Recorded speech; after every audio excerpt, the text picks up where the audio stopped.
When the apocalypse begins, people start turning into zombies, and monsters appear everywhere. But all this chaos doesn't bother our guy, because he receives a mysterious token that grants him access to a prison filled with powerful monsters who must serve him. What's more, inside this prison he can stockpile resources that never spoil, keep live animals, and even grow plants without worrying about the apocalypse outside at all. But it all ends shortly when his girlfriend and best friend betray him and take the token for themselves. They laugh and kick him like he's trash, then pour gasoline all over him and set on fire. Those crazy bastards are sure they'll get away with it. But our guy, scorching in the flames, desperately begs the universe for a second chance. And he actually gets it, when he regresses back in time to before the whole apocalypse begins. Startled to find the world peaceful and unaware of the coming apocalypse, Xiaoyan is determined not to repeat his mistakes. He immediately breaks up with the toxic, attention-seeking girlfriend who once betrayed him. Now free, our hero looks forward to a new beginning. At Ruolan's house, she throws her phone in frustration, furious that Xiaoyan hung up and blocked her. Shijun lies on her bed, suggesting that our protagonist may have discovered their secret relationship. Ruolan dismisses this, claiming it is impossible because she believes Xiaoyan is a fool. Despite his recent behavior, she believes our protagonist is acting irrationally and will eventually return to her. She plans to demand the token when he crawls back, a strategy Shijun agrees with. The scene shifts to Xiaoyan's sister, who questions why he rushed 30 kilometers by taxi just to retrieve the heirloom. Noticing a change in his eyes, she asks what happened to him. Our hero simply asks if she trusts him, and she nods confidently, reminding him how they have always relied on each other. Hugging him, she reassures our protagonist that her trust is unconditional, and she believes his actions are for her own good. Xiaoyan pats her head and instructs her to pack her things to return home with him immediately. She agrees to be ready in 2 hours, smiling and reaffirming her faith in him without demanding details. This time, our protagonist is determined to ensure Yun survives. Later, the heirloom sits in Xiaoyan's hand, appearing quite ordinary. Suddenly, the fire in his eyes pours into the token, pulling him into its depths. Our hero finds himself standing before the 6 great hells, surrounded by monstrous creatures and a pervasive aura of terror. He notices that lightning surrounds the structure, suppressing the demons trapped within its boundaries. Seeing a figure nearby, Xiaoyan demands to know her identity. She introduces herself as Su Daji and addresses him as the warden of Hell's prison. Su Daji explains that tens of thousands of years ago, the immortal emperor gathered the 12 immortals to forge the demon-suppressing tower. This structure is the 6 great hells. Over the millennia, countless ferocious beasts and sinful gods were imprisoned here for their transgressions, condemned to suffer the agony of soul-burning lightning day and night. She reveals that the token in his hand is the key to these doors, leading Xiaoyan to realize why she addresses him as the warden. At her suggestion, our protagonist enters the prison to inspect the inmates. As they step inside, searing lightning rushes toward them. Sudaji yells a warning, but the fire in the eyes of our hero protects them both. Impressed, she reaches out to touch his face, remarking that his eyes are the nether fire seed. This power allowed him to restart his life after dying in the underworld. When Xiaoyan asks if she was the voice he heard in his final moments, she explains her deep bond with his family. As the guide spirit of the great hell, she could not bear to see him killed by villains. His despair and fury at the moment of death ignited the nether fire seed, and she simply steered his soul back through time. Our protagonist realizes this is the catalyst for his rebirth. Though the apocalypse looms, he has already awakened his powers and is determined to change the future. Sudaji explains that the 6 great hells are divided into layers based on his soul power. Currently, our hero can only access the lowest level. Attempting to go higher would pit him against the strongest entities before he is ready. The only cell currently illuminated holds the Black Bear demon. Xiaoyan recognizes it immediately as the beast Shujun rode in his previous life. The bear initially reacts with fury, but it quickly shifts to a cutesy, submissive demeanor upon realizing Xiaoyan is the warden. The creature praises our protagonist as young and promising,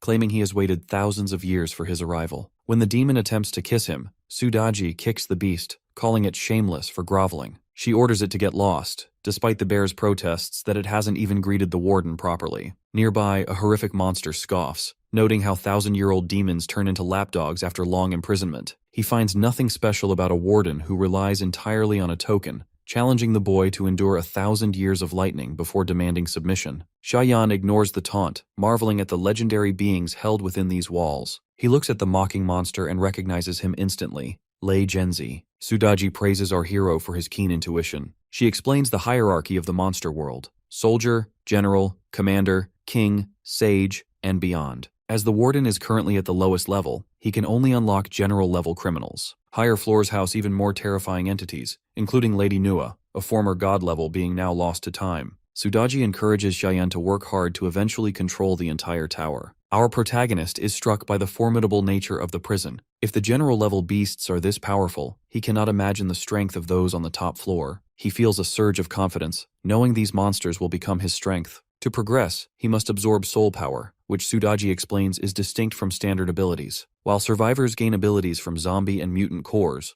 our protagonist can only obtain soul power by killing gods. Returning to the real world, Xiaoyan prepares for the coming chaos. In 3 days, when the gods descend, he will begin his hunt. Our hero walks away, focused on the many preparations left to make. Xiaoyan remembers that in his previous life, someone stumbled upon the binding immortal rope in this very market and became a powerful ability user. If his memory serves him correctly, the treasure remains hidden here. Because of his nether fire seed, our protagonist sees energy radiating from an antique. The scene shifts to a man in a suit named Song Tian, head of the Song family and father to Xu Jun, who is accompanied by the elderly Huang, an antique appraiser. Song Tian sees our hero from afar and wonders what he is doing there. He recalls advising Xu Jun to choose useful friends, and Xu Jun had described Xiaoyan as a foolish guy who is very easy to manipulate. As Song Tian reflects on this, Elder Huang asks if something is wrong. Song changes the topic, claiming it is nothing, and suggests they continue searching for antiques based on the expertise of the Elder. Elder Huang assures him that appraising antiques is his only skill, but laments that most items present are merely crafts. Song remembers that after an ancestral worship ceremony, he began dreaming of his ancestors' teachings, instructing him to search for antiques. This is why he invited Elder Huang for an appraisal, as he is eager to succeed. Elder Huang looks around and exclaims that he has found it.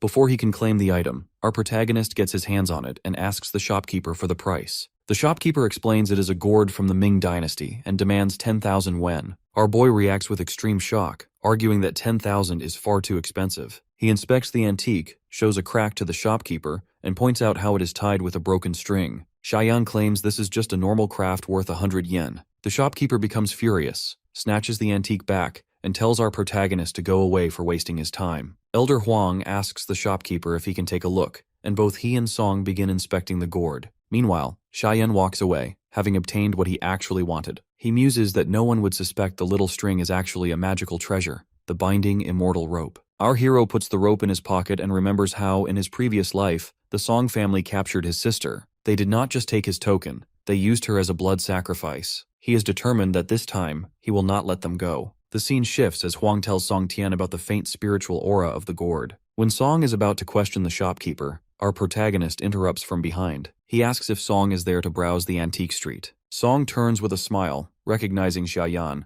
though he never expected him to be interested in antiques. He mentions that he learned about the family heirloom from Xu Jun and suggests they talk about it later. Xiaoyan then yells that even if Song is wealthy, he is still buying such a small gourd, loudly questioning if the item is actually valuable. When the crowd hears this, they rush toward the stall, believing the gourd must be a prize since Elder Huang is an expert. People begin bidding higher. One offers 12,000 while another offers 20,000, fueling the greed of the shopkeeper. Shijun's father becomes furious, yelling that he arrived first, but the shop is now full of people demanding to bid. One person offers 50,000. Song finally buys it, but only after spending 17,000 more than the original price. He is angry with Xiaoyan, as this entire situation was caused by him. Our protagonist then mentions the heirloom song brought up earlier. Song admits he heard of it from Xu Jun and asks to see it. Our hero shows him the heirloom, and with a single glance, Elder Huang realizes it is a true treasure. He asks to see it clearly, but Xiaoyan mischievously denies him, stating he cannot give it casually to others. Song attempts to use the friendship between his son and our hero to gain access,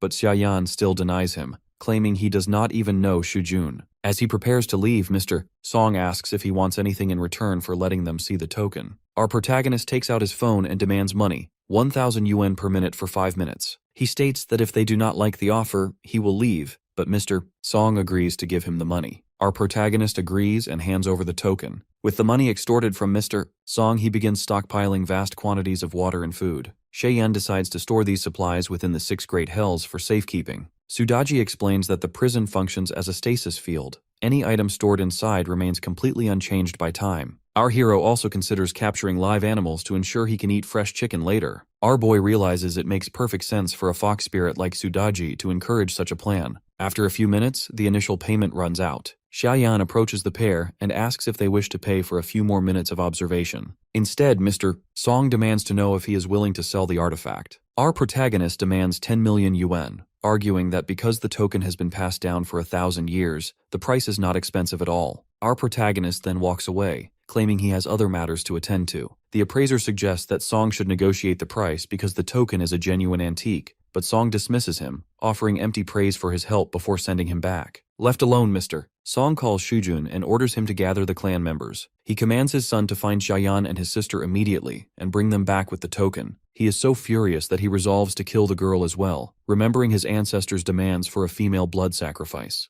However, this confrontation is exactly what our protagonist intended to provoke, though he briefly regrets not squeezing more money out of the man first. The scene shifts to Xiaoyun standing with her suitcase, informing her brother that she is ready to go. As they prepare to leave, a woman runs toward them, calling for them to wait. She is Bai Xian, Xiaoyun's homeroom teacher. When the girl asks why she has come, the teacher insists she cannot leave because of an important exam scheduled for the following day. Our hero explains that he instructed his sister to take a temporary leave from school. Bai Xian glares at him, confirming he is the brother. She begins yelling, noting that Xiaoyun is her top student. Having heard the siblings live alone since their parents passed away, she expresses her disappointment, claiming she never expected her brother to be so careless. She refuses to agree to the leave, citing the girl's bright future. Every time Xiaoyan attempts to explain, she interrupts, shouting that as long as the earth is not exploding, the girl must stay in school. Realizing how loud she has become, the teacher calms herself. Our protagonist tells her she is a great teacher, but suggests she immediately stock up on a large supply of food, water, medicine, and weapons. He warns her she will need them very soon. She wonders if he has lost his mind, speaking of supplies as if the world is actually ending. As the siblings depart, she can only pray for the girl's health. Later, at their home,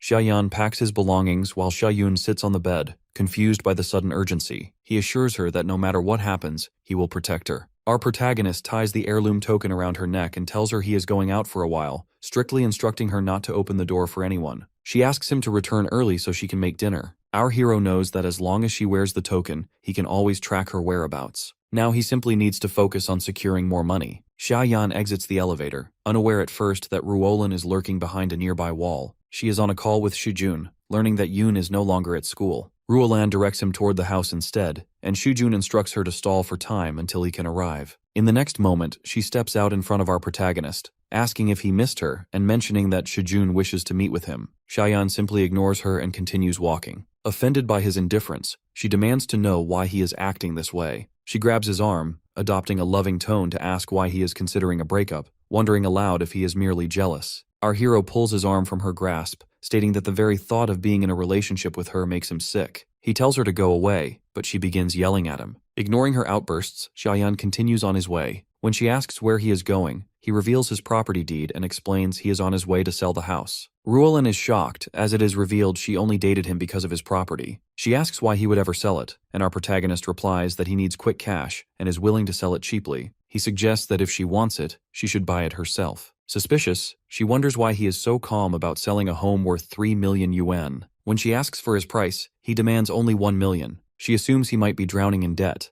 but regardless of his reasons, she decides to use the transaction to buy more time for Shujun. He asks if she is interested, noting that if she isn't, he will head straight to an agency. Eager to secure the deal, she suggests a down payment of 300,000 with the rest to follow later. Our hero remains firm, demanding the full payment immediately. Ruolan considers that since Shujun intends to kill him soon, any money she pays will eventually find its way back to her anyway. She agrees to the full amount and accompanies him to the real estate office. At the office, Ruolan calls her mother to explain the purchase, insisting the money will return to them. Her mother screams in protest, as these are the family's life savings, but Ruolan manages to calm her down and secure the funds. Meanwhile, Xiaoyan waits impatiently, stating he will only sign the documents once the full payment is received. She eventually sends the money. Ruolin gloats internally, thinking our protagonist will never have the chance to spend the cash since he is marked for death. Simultaneously, Xiaoyan is thinking that the house will lose all its value once the apocalypse begins, and without their savings, she and her family will have no means to survive. When she suggests they go out to celebrate, he agrees.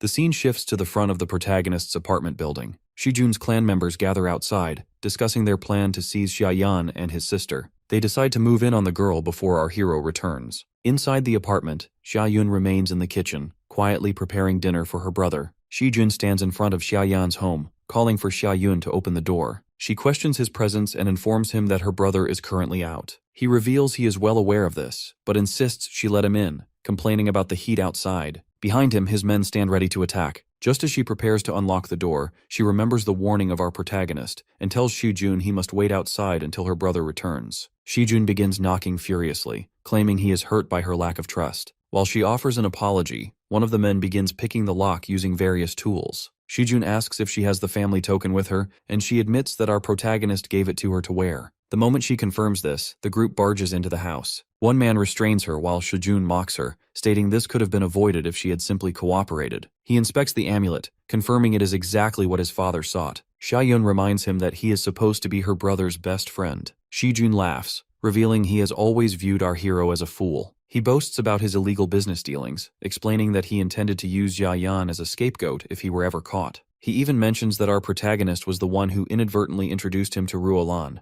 When she begs him to let her go, he slaps her across the face while his men jeer at her. As the group prepares to escalate their assault, the environment abruptly shifts. The apartment vanishes, and they find themselves transported to a different world. They appear to be in a luxurious pool surrounded by beautiful women who serve them. Believing they have entered paradise, the men relax as the women feed them roasted meat. One girl asks Shujun if he enjoys the food. When he confirms that he does, the illusion shatters. The girl remarks that a truly great person enjoys their own flesh most of all. The pool water turns a deep, visceral red, and they realize they are sitting in a bath of blood. The realization hits that they are not in paradise, but in hell. As the men begin to scream, Sudaji appears before them. She asks if they are enjoying their stay, and mockingly offers them a choice for their next meal: the heart of Bigan, the meat of Yikao, or the eyes of loyal dogs. Shijun and his lackeys remain physically inside the house, trapped in a shared hallucination that leaves them shivering with terror. Shaewon watches in confusion, unable to comprehend the bizarre sight of her captors screaming at thin air. As they snap out of the trance, the men realize something is deeply suspicious about the token. Shijun, consumed by rage, yells at the artifact and calls it a worthless piece of trash. Suddenly, a spectral hand emerges from the heirloom and badly scratches his face. The unbearable pain causes him to drop the token, which clatters to the floor. Our hero appears at that moment and calmly picks up the artifact. The men shrink back in fear at his sudden arrival. Rulan then enters the room, rushing to Shijun's side and frantically asking what happened to him. Despite his injuries, he orders his men to seize the token, shouting that it is not an ordinary item, but a powerful treasure. Shaeyun yells for her brother to be careful as the men prepare to launch a coordinated attack. Within the realm of the token, Sudaji tells our protagonist that this chaos is Lei Genzi's fault. Our protagonist briefly considers summoning his subordinates, but orders the bear demon to stay back, knowing the beast's massive size would destroy the entire building. He decides to handle these petty matters himself to test his own awakening power. Xiaoyan turns the fire of his eyes upon the attackers. Within minutes, the men are engulfed in flames, screaming for help until they lie burnt and broken across the floor. Shijun and Ruolan are paralyzed, unable to comprehend the slaughter. Shikun wonders aloud if our hero has mastered some form of demonic magic. When Xiaoyan turns his gaze toward them,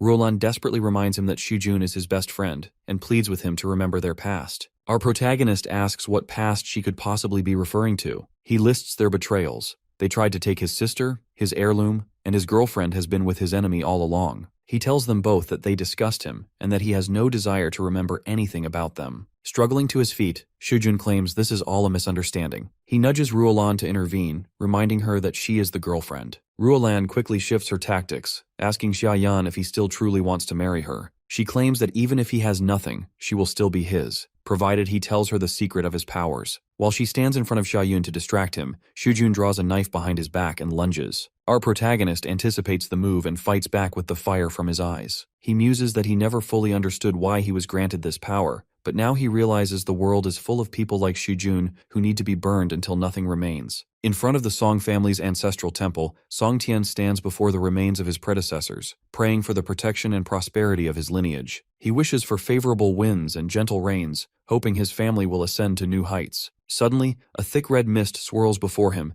and an ancient spiritual relic manifests, demanding a blood sacrifice. Song Tian pleads for patience, promising his ancestors that he will prepare the necessary elements for the ritual very soon. The ancestral spirit reveals that the apocalypse will begin in 3 days and warns him to prepare. As the spirit fades, Song Tian immediately orders his men to stockpile massive quantities of water and supplies. Just as he prepares to send a messenger to command Shujun to bring the sacrifice, the temple doors burst open with a deafening crash. Someone tosses an unconscious Shujun onto the floor. Our protagonist steps into the light, telling them not to bother searching for him, as he has come to meet them personally. Upon seeing the state of his son, Song Tian becomes consumed by fury. He orders his men to execute Xiaoyan for daring to injure his heir and desecrate their temple. As the guards rush forward, our hero opens his fire eye and commands the flames to strike. In an instant, the temple is filled with the screams of men being consumed by the blaze. Xiaoyan steps forward through the smoke and mockingly asks if Song Tian is all right. The elder Song draws a gun and points it at our protagonist, but with a simple snap of his fingers, Xiaoyan turns the weapon to ashes. The intense heat of the flames also badly injures his hand.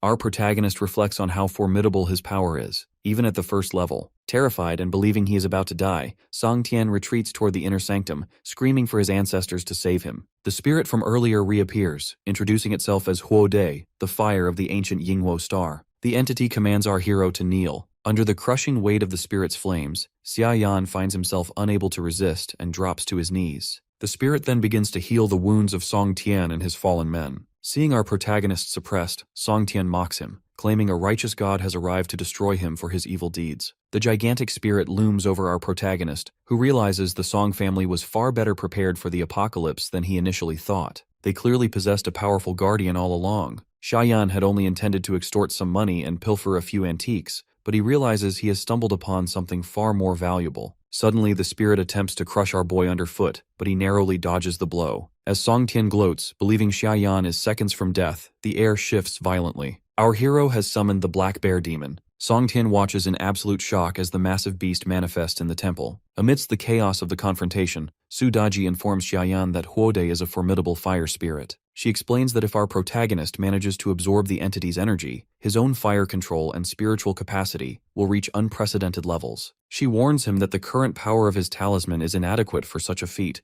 but the risk might yield a massive reward. When he asks for a strategy, Su Daji suggests infusing the talisman with his own life energy to stabilize a summon capable of defeating a god. Our hero understands the stakes. Spiritual energy is tied to the soul. If they fail or cannot repair his soul within the time limit, he will perish permanently, and the summoned entity could escape the prison. Our protagonist decides to gamble, but with his own insurance policy. He implants the fire seed from his eye directly into the talisman. He knows that if he dies, the fire seed will incinerate the artifact, trapping every demon and god within the great hell forever. This leverage is his only way to ensure the prisoners cooperate and keep him alive. He allows the talisman to drain his spiritual energy, sparking a frenzy among the inmates who fear being locked away for eternity. From the depths of the prison, Xiaoyan summons the great guardian demon of Luojia Mountain. The Black Bear Demon emerges, ecstatic to breathe the air of the outside world, shouting that he is finally free. Sensing his energy fading fast, an angry Xiaoyan demands the bear take action immediately, asking if the beast actually wants his warden to die. The demon reassures our protagonist that he has chosen the right protector and vows to shield him. With Xiaoyan standing firmly upon his shoulder, the black bear engages the fire spirit in a brutal struggle. The temple shakes under the weight of their combat. After several minutes of intense fighting, the fire spirit grows weak and falters. Seizing the opening, our hero uses the binding immortal rope to ensnare the entity. The once mighty spirit now lies defeated on the floor, bound tightly by the magical cord. The black bear demon stands victorious over the fallen fire spirit. Song Tian is paralyzed, unable to digest the fact that his ancestral guardian, Huo Dai, has failed so miserably. His eyes fixate on the cord binding the spirit, and he recognizes it instantly. It is the same ragged string that was tied to the gourd he purchased. Our protagonist mockingly thanks his uncle Song for being so generous, noting that because Song only cared for the gourd, Xiaoyan was able to secure the binding immortal rope for himself. Song Tian cries out for his ancestor, but the spirit merely flickers as it weakens. As the elder Song breaks down in tears, our hero offers a deal. He will spare Shijun's life in exchange for the family's wealth. He demands a massive payout for the survival of the Song bloodline.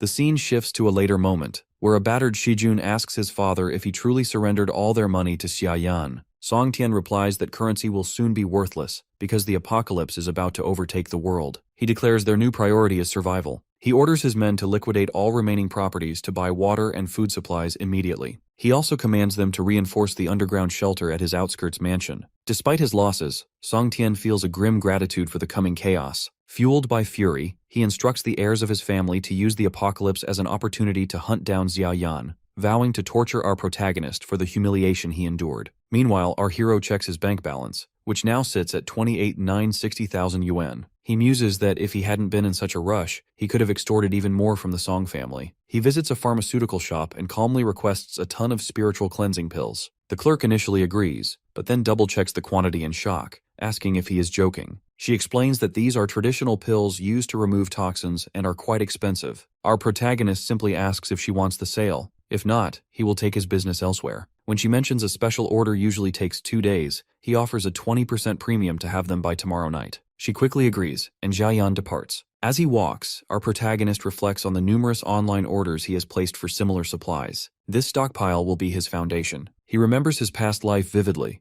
When humans began turning into zombies, these medicines were vital. He had suffered in agony because he couldn't obtain them, and his sister was eventually killed while searching for these very pills to save him. Our hero is determined that the past will not repeat itself. Back at his house, Xiaoyan considers the Song family's short-sightedness. While they focus only on food, he knows that the most important resource after the collapse will be skill users. With a ton of cleansing pills, he can effectively control an entire army of empowered survivors. Sitting on his sofa, our protagonist inspects his heirloom. The infernal fire burns within it, and Sudaji offers her congratulations. She explains that the fire spirit has refined the infernal fire into a red lotus flower. This new form possesses the power to shatter any illusion. Even fantasies like her own meat and wine traps will no longer affect him. Furthermore, his power has entered the second phase, granting our hero far more precise control over fire than ever before. Our hero realizes that capturing the first spirit has proven incredibly useful. Within the prison, the Black Bear Demon and Sudaji are now bickering over who will be summoned next, both eager for the opportunity. Assisting the warden lowers their wickedness levels.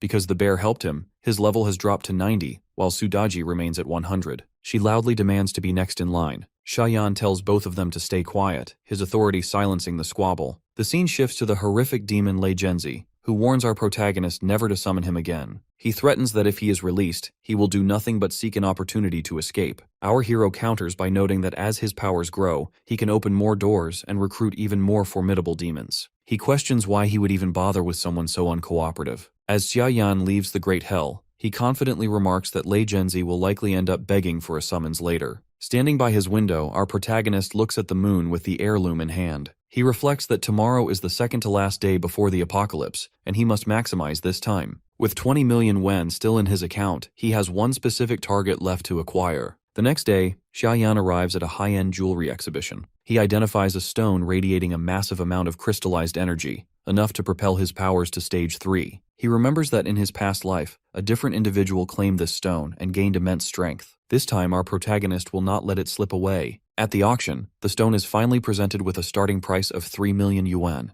The bidding begins at a steady pace, rising to 4 million until a man named Grand Hao bids 5 million from the back of the room. The hall falls silent as everyone respects Hao's influence. Suddenly a voice cuts through the tension. 6 million. It is our hero, the crowd murmurs, wondering why a student-looking boy is participating. The auction manager approaches Jiayan, reminding him that only black card members can bid. Our protagonist calmly produces his card, and the manager respectfully invites him further into the hall. Onlookers speculate that Xiaoyan must be the heir to a secret wealthy dynasty. The host asks if anyone will top the boy's offer. Grand Hao, visibly annoyed, bids 7 million. When a bystander advises Xiaoyan to show some respect to the older man, our protagonist ignores the warning and raises the bid to 10 million. Grand Hao is furious, but the woman beside him suggests the stone isn't worth further investment, mocking the silly boy for overspending. Grand Hao demands Xiaoyan's name. When our hero provides it, the man vows never to forget it. Now possessing the stone, our hero prepares to leave while the auction continues. As he reaches the exit, chaos erupts. People are screaming and running, shouting about a monster. A creature charges toward the building, likely drawn by the concentrated energy of the jade in Xiaoyan's hand. He realizes that with the apocalypse so close, the evil spirits within mundane objects, like the fan the monster emerged from, are beginning to awaken. This is just the beginning of the supernatural takeover. As the demon closes in, Grand Hao surprises our protagonist by running toward him, shouting a warning to watch out for the monster. Xiaoyan eliminates the monster with just a few swift movements, leaving the creature defeated and the area silent. Our protagonist stands in the same position, deeply considering the implications of this early supernatural manifestation. Behind him, Grand Hao remains frozen, trying to digest the impossible scene he just witnessed. He realizes that Xiaoyan is not a normal human at all, and begins to think that he should make our hero his master. The scene shifts to the street below the building where Xiaoyan resides. Delivery men are loudly asking people to clear the way so they can move forward with a massive influx of supplies. Neighbors watch in confusion, wondering what the young man is going to do with such an overwhelming amount of stuff. It is revealed here that despite his recent actions,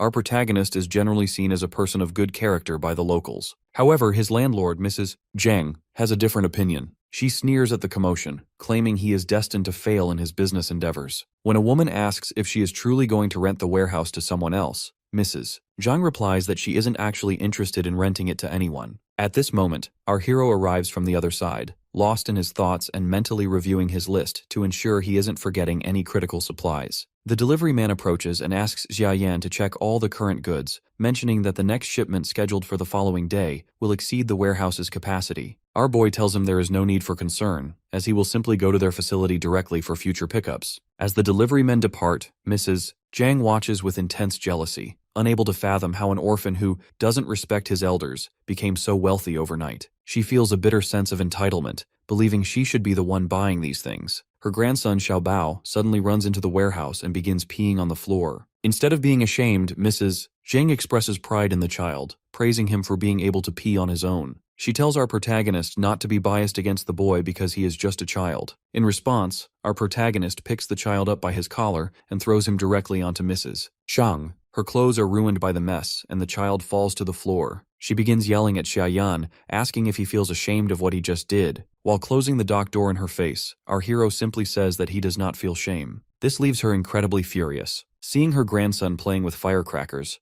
a malicious idea strikes her. She plans to put firecrackers in the warehouse to burn everything inside. The scene changes to Xiaoyan standing alone in his warehouse, looking at the massive collection of goods. He begins sending all the items into the Great Mortal Prison. He asks Sudaji to organize everything into an empty cell, and she starts working on the task immediately. She informs our protagonist that she can also organize the live animals and explains that the spiritual energy within the prison will make their meat even more delicious for them to eat later. Our protagonist reveals to Sudaji that the apocalypse is about to hit the real world, necessitating the purchase of more live animals to ensure they can survive the coming famine. While discussing preparations, the black bear demon advises Xiaoyan on cultivation, noting that during a collapse, seeds and soil are the most vital resources for saving lives. Our hero realizes that although he has purchased seeds, he still needs quality land to plant them. He begins flying across the outskirts to find suitable earth for the Great Hell. Standing over a vast stretch of land, he wonders if it will fit within the prison's dimensions before ordering the soil to be absorbed.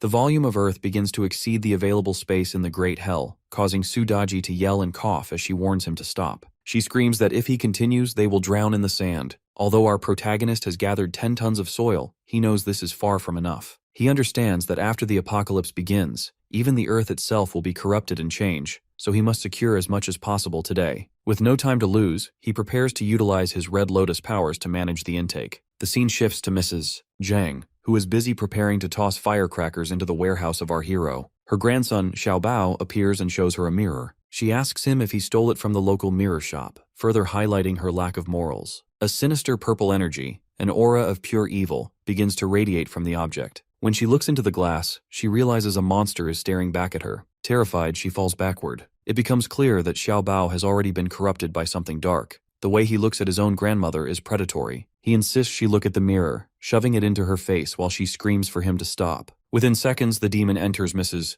Zhang's body. Now possessed, the creature that was once the landlord immediately turns and kills her own grandson. The scene changes to a large warehouse located at the port. As a worker checks the weather, he hears the distant shouts of his colleagues claiming they have caught a bunch of monstrous, abnormal fish. As the men gather to wonder at the strange appearance of the catch, another worker inside the warehouse announces that it is time to close up for the night. He asks his fellow worker, Old Wu, to pass him the inventory log, but Old Wu remains silent. The man's hands are visibly turning a sickly blue, resembling the hands of a zombie. His colleague, noticing the transformation, asks him if he is feeling okay. As the worker asks Old Wu if he is all right, 3 men in suits enter the hall and demand to know if all the city's spiritual cleansing pills are stored here. The worker points toward the stacked boxes, explaining that they have already been ordered by customers, and suggesting that if they want any, they should purchase them through official channels. Ignoring him, the leader of the group orders his men to seize all the boxes. When the worker tries to stop them, the leader attacks him, knocking him unconscious with a few punches. He then orders his fellows to hurry, as they are running out of time.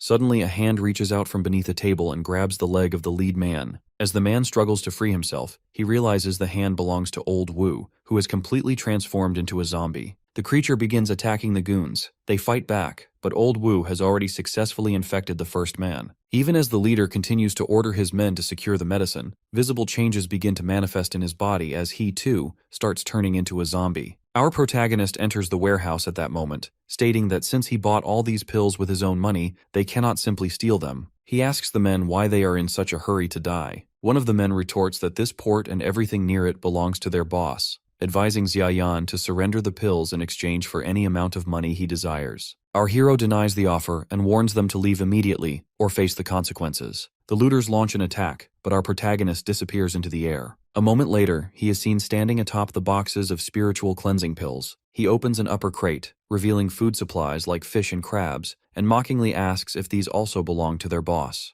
The leader, who is rapidly losing his humanity to the virus, asks what he wants from them. Xiaoyan tells them he is merely learning how to steal from the experts. From a distance, firelight can be seen erupting from the warehouse. The scene shifts to a luxurious mansion where a woman sits on a sofa, interrogating her men on how they failed to secure the medicine from a single boy. One man explains that Xiaoyan is no ordinary person, describing him as more of a monster. He recounts how our protagonist kicked them out of the warehouse, and when they managed to open the doors again, the entire facility was empty. He notes it is physically impossible for one boy to transport so much cargo alone in such a short time. The woman asks for the boy's name, and they inform her that the receipt identifies him as Xiaoyan. She begins to wonder if he might be a skill user, specifically one with a storage ability. As she contemplates this, the infected man beside her loses control and finally completes his transformation into a real zombie. The mysterious woman orders her workers to burn the infected man immediately, explaining that even cleansing pills are useless once the transformation begins. She warns them strictly to avoid touching him or coming into contact with his blood. Suddenly, the zombie lunges at her, but she reveals her own latent powers. With a sharp click of her fingers, thick tree branches burst through the window at high speed, skewering the zombie's body and tearing through its flesh. Her men watch in absolute shock, realizing their boss is also one of these gifted beings. She coldly informs them that this is only the beginning, ordering them to mobilize more men and continue the search for weapons. Looking out the window, she realizes the world is moments away from total collapse. The scene shifts to a hand holding a handful of cleansing pills. It is the hand of our protagonist. Xiaoyan instructs his sister to take the medicine, carefully detailing the necessary safety measures she must follow. While Xiaoyan listens intently, she asks what is actually going to happen to their world. Our hero tells her they must move and promises to reveal the whole story on the way. As they walk through the corridor of their building, the atmosphere feels suffocating. Xiaoyan explains that this heaviness is due to evil spirits becoming visible to human eyes. Screams and frantic voices begin to echo from the surrounding apartments as the siblings pass by. Nearby, Mrs. Zhang, who has not yet fully transformed into a monster, wanders her hallway, murmuring that everything in this world belongs to her. She yells at neighbors to stop wandering before exiting her room, oblivious to the firecrackers still burning and smoldering inside her apartment. The scene changes to show Ruolan and her mother standing in front of Xiaoyan's building. Ruolan gloats that the property is finally hers now. At that same moment, our hero and his sister step into a taxi to head toward their destination. While Ruolan's mother expresses concern for their safety, Ruolan dismisses her, claiming she doesn't care about the danger because she has Xiaoyan to rely on. It is revealed that Ruolan has undergone extensive reconstructive surgeries and a Sakura-style makeover to enhance her beauty. Her mother is certain that with this new look, she will surely regain her hold on our protagonist. They spot his taxi pulling away and immediately begin following him, desperate not to lose sight of his abilities. They eventually arrive at the entrance of a zoo, where a man is arguing with a worker because an animal attacked his son. As the siblings enter the park, Xiaoyan asks why they have come to such a place, suggesting that if people are turning into zombies, they should be finding a secure place to hide. Our hero chooses not to share the details of his past sufferings to protect her from the pain of those memories, so he simply agrees with her for now. However, he explains that hiding cannot save their lives for long, and that they need true strength to survive. Our protagonist tells her that in the apocalypse anything can happen, and he cannot protect her at all times. He insists that she must grow her own strength to protect herself. Xiaoyan's eyes light up with a newfound determination. She excitedly tells her brother that she truly wants to get stronger, as she has no desire to remain a burden to him in the dangerous days ahead. The scene shifts to Ruolan and her mother, who are stealthily following the siblings through the park. They are both confused, wondering what Xiaoyan and Xiaoyun are actually doing at a zoo of all places. Ruolan's mother suggests they orchestrate a coincidental encounter, confident that Ruolan's surgically enhanced beauty will charm him instantly. As Ruolan begins to retouch her makeup, the surrounding animals begin to stir. Their eyes have turned a predatory crimson, and they growl with a hunger that fixates directly on Ruolan. Our protagonist and his sister arrive at the turtle enclosure. Inside the talisman, Sudaji informs Xiaoyan that something very special is present, as she can smell a unique and ancient scent. The black bear demon adds that the entity is smelly and tough, possessing a lifespan far exceeding even that of black bears. Xiaoyan's gaze falls upon a gigantic ancient turtle named Nan Nan, whose documented age is over 100 years. He recalls from his past life that when a descending god attempted to pass this very spot, the turtle refused to budge and even bit the divine entity. Despite the god's power, they were unable to harm the turtle in the slightest. Xiaoyan realizes that if he can secure this turtle's protection for Xiaoyun, he will be free to act without constant worry for her safety. He calls out, "Master Turtle," but the creature remains motionless. To provoke a response, he manifests his red lotus powers and loudly muses that he is hungry and might fancy some turtle soup. The turtle finally speaks, remarking that humans are incredibly impatient. She asks why he feels the need to threaten her instead of simply asking for help. Xiaoyan tells her bluntly that he doesn't have time to waste because the world is ending. He introduces himself and Xiaoyun. Upon hearing the girl call her Nan Nan, the master turtle becomes uncharacteristically shy, explaining that the name is just a coincidence and that she has actually lived for 3,000 years, a mere blink of an eye to her. Inside the Great Hell, Sudaji and the black bear become overexcited, plotting to absorb the turtle's spiritual essence to extend their own lives by 100 years. Xiaoyan ignores their greed and asks Nan Nan to protect his sister, inquiring what she wants in exchange. The turtle notes that the red moon will claim the sky today and everything is already falling into chaos. She asks him to protect the other turtles in the exhibit. Xiaoyan offers to move them all to the Great Mortal Prison, where he will build a pond for them. Upon hearing the name of the Great Hell, Master Turtle becomes furious. She realizes who Xiaoyan is and yells that a boy like him cannot possibly control such a dangerous prison, warning that a single mistake on his part could cause damage 10 times worse than the apocalypse gods themselves. She challenges him, stating that if he can bear her full weight, she will agree to help him. Xiaoyan accepts the challenge immediately. The massive turtle shifts her weight onto him, causing Xiaoyun to scream out in terror for her brother. The scene shifts back to Ruolan and her mother, still searching for the siblings. Suddenly, a mutated alpaca lunges at Ruolan and snatches the wig right off her head. As Ruolan screams at the animal to return her hair,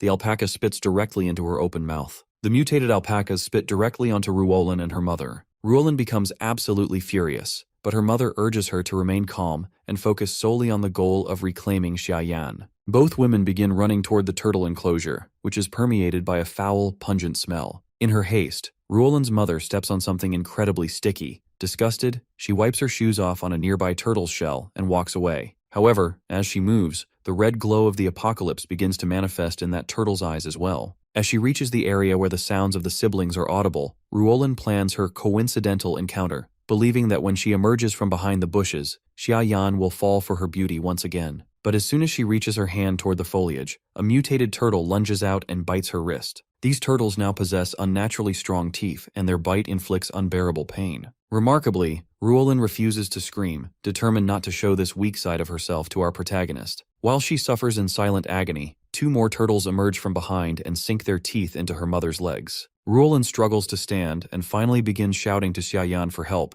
but in her frantic movements, she loses her balance and falls headfirst into the murky turtle pond. The scene shifts back to Xiaoyan, who is straining under the immense, crushing weight of the master turtle. From within the talisman, the black bear demon begs to be summoned, claiming he could kill the turtle with a single slap, but Xiaoyan ignores the suggestion. He is determined to win this trial of strength through his own will. Nan Nan, the master turtle, advises him to give up, warning that when the apocalypse truly arrives, he will be powerless. She suggests he entrust the Great Hell to her instead, promising that she will protect both the prison and his family. She remains convinced that the mortal prison is far too dangerous for a boy like him to handle. Even Sudaji and the black bear begin to lose hope, fearing their warden is about to be crushed. Suddenly, Xiaoyan defies the pressure and stands up. He declares that if they do not move forward, they fall back, and if they do not believe in their own power, they die. With a sudden surge of strength, he picks up the massive master turtle and tosses her aside. Nan Nan is completely shocked that a seemingly weak human could perform such a feat. Inside the talisman, the black bear and Sudaji immediately switch tactics, bloodthirstily suggesting that our protagonist kill the master turtle. Xiaoyan draws his sword and stands on the verge of executing her, but he halts the blade.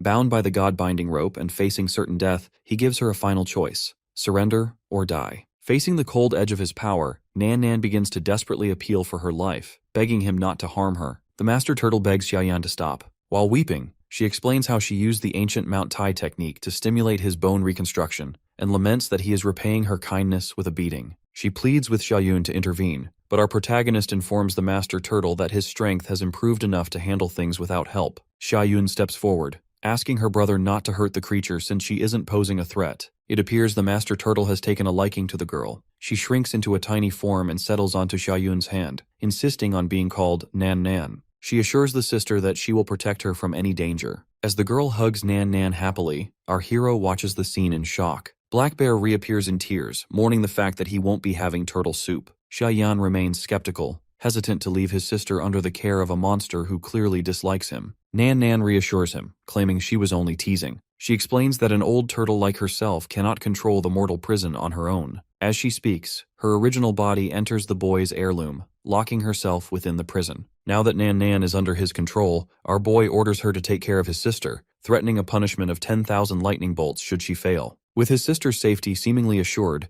Xiaoyan climbs a tree and realizes the zoo animals have gained demonic powers. He decides to transport all animals that haven't mutated yet into the mortal prison, starting by sending the remaining turtles to the Great Hell. As he begins moving his sister to a safer location, Ruolin and her mother arrive. Our protagonist furiously demands to know why they are there. Ruolin begs for a reconciliation, convinced he still harbors feelings for her. Her mother adds sweet words to the plea, and Ruolin goes as far as to say she is willing to forgive him if he returns to her. Xiaoyan flies away with his sister while calling Ruolin and her mother crazy, leaving them both stranded among the gathering demonic animals. While Ruolin continues to brag about her fake beauty, a pack of wolves suddenly attacks her and her mother. On the other side of the zoo, our protagonist flies toward the exit with Xiaoyun, systematically collecting all the animals that remain in good condition. He observes the zoo administration office and realizes the staff has completely abandoned the premises. Our hero tells Xiaoyun to stay put for a while since no one is likely to come to this location. Xiaoyan begins checking the entirety of the office while his sister tells him to go ahead with his business, insisting she can protect herself. She assures her brother that with Nan Nan by her side, nothing will happen to her,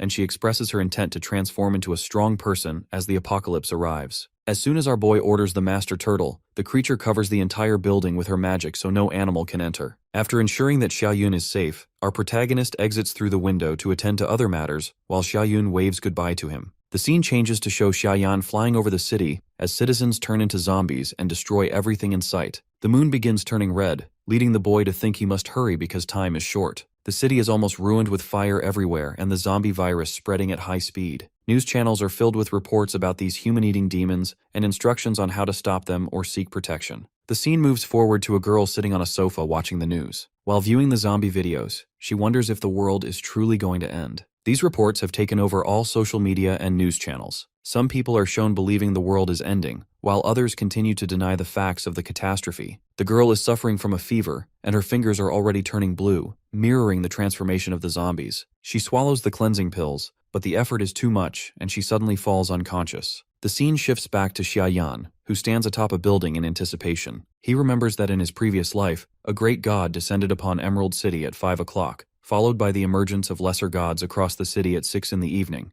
Our hero focuses his memory, recalling that the first deity is destined to appear at the Imperial Tower. That specific deity was responsible for the vast destruction of both the city and humanity, and our protagonist intends to absorb all of its energy. He begins to meditate, causing the red lotus fire to manifest in front of him. Our boy realizes his powers have reached the third stage, and the red lotus fire has even evolved a new ability that he needs to test. The red lotus fire seed has grown significantly more powerful. Our hero understands that the incorporation of the turtle spirit into the mortal prison is the reason his strength has reached this third level. He stands ready to fight against the gods, but he soon hears a commotion behind him. A group of men runs toward him, shouting that this is a private area and he is trespassing. One of the men informs his boss that the elevators and doors are all locked, making it impossible for anyone to have reached the roof. But the manager strikes him and dismisses the explanation as a mere excuse. The men continue charging toward our protagonist while he remains focused on the sky, which has turned a deep, bloody red. The god arrives, leaving the onlookers unable to believe their eyes as they wonder what is happening.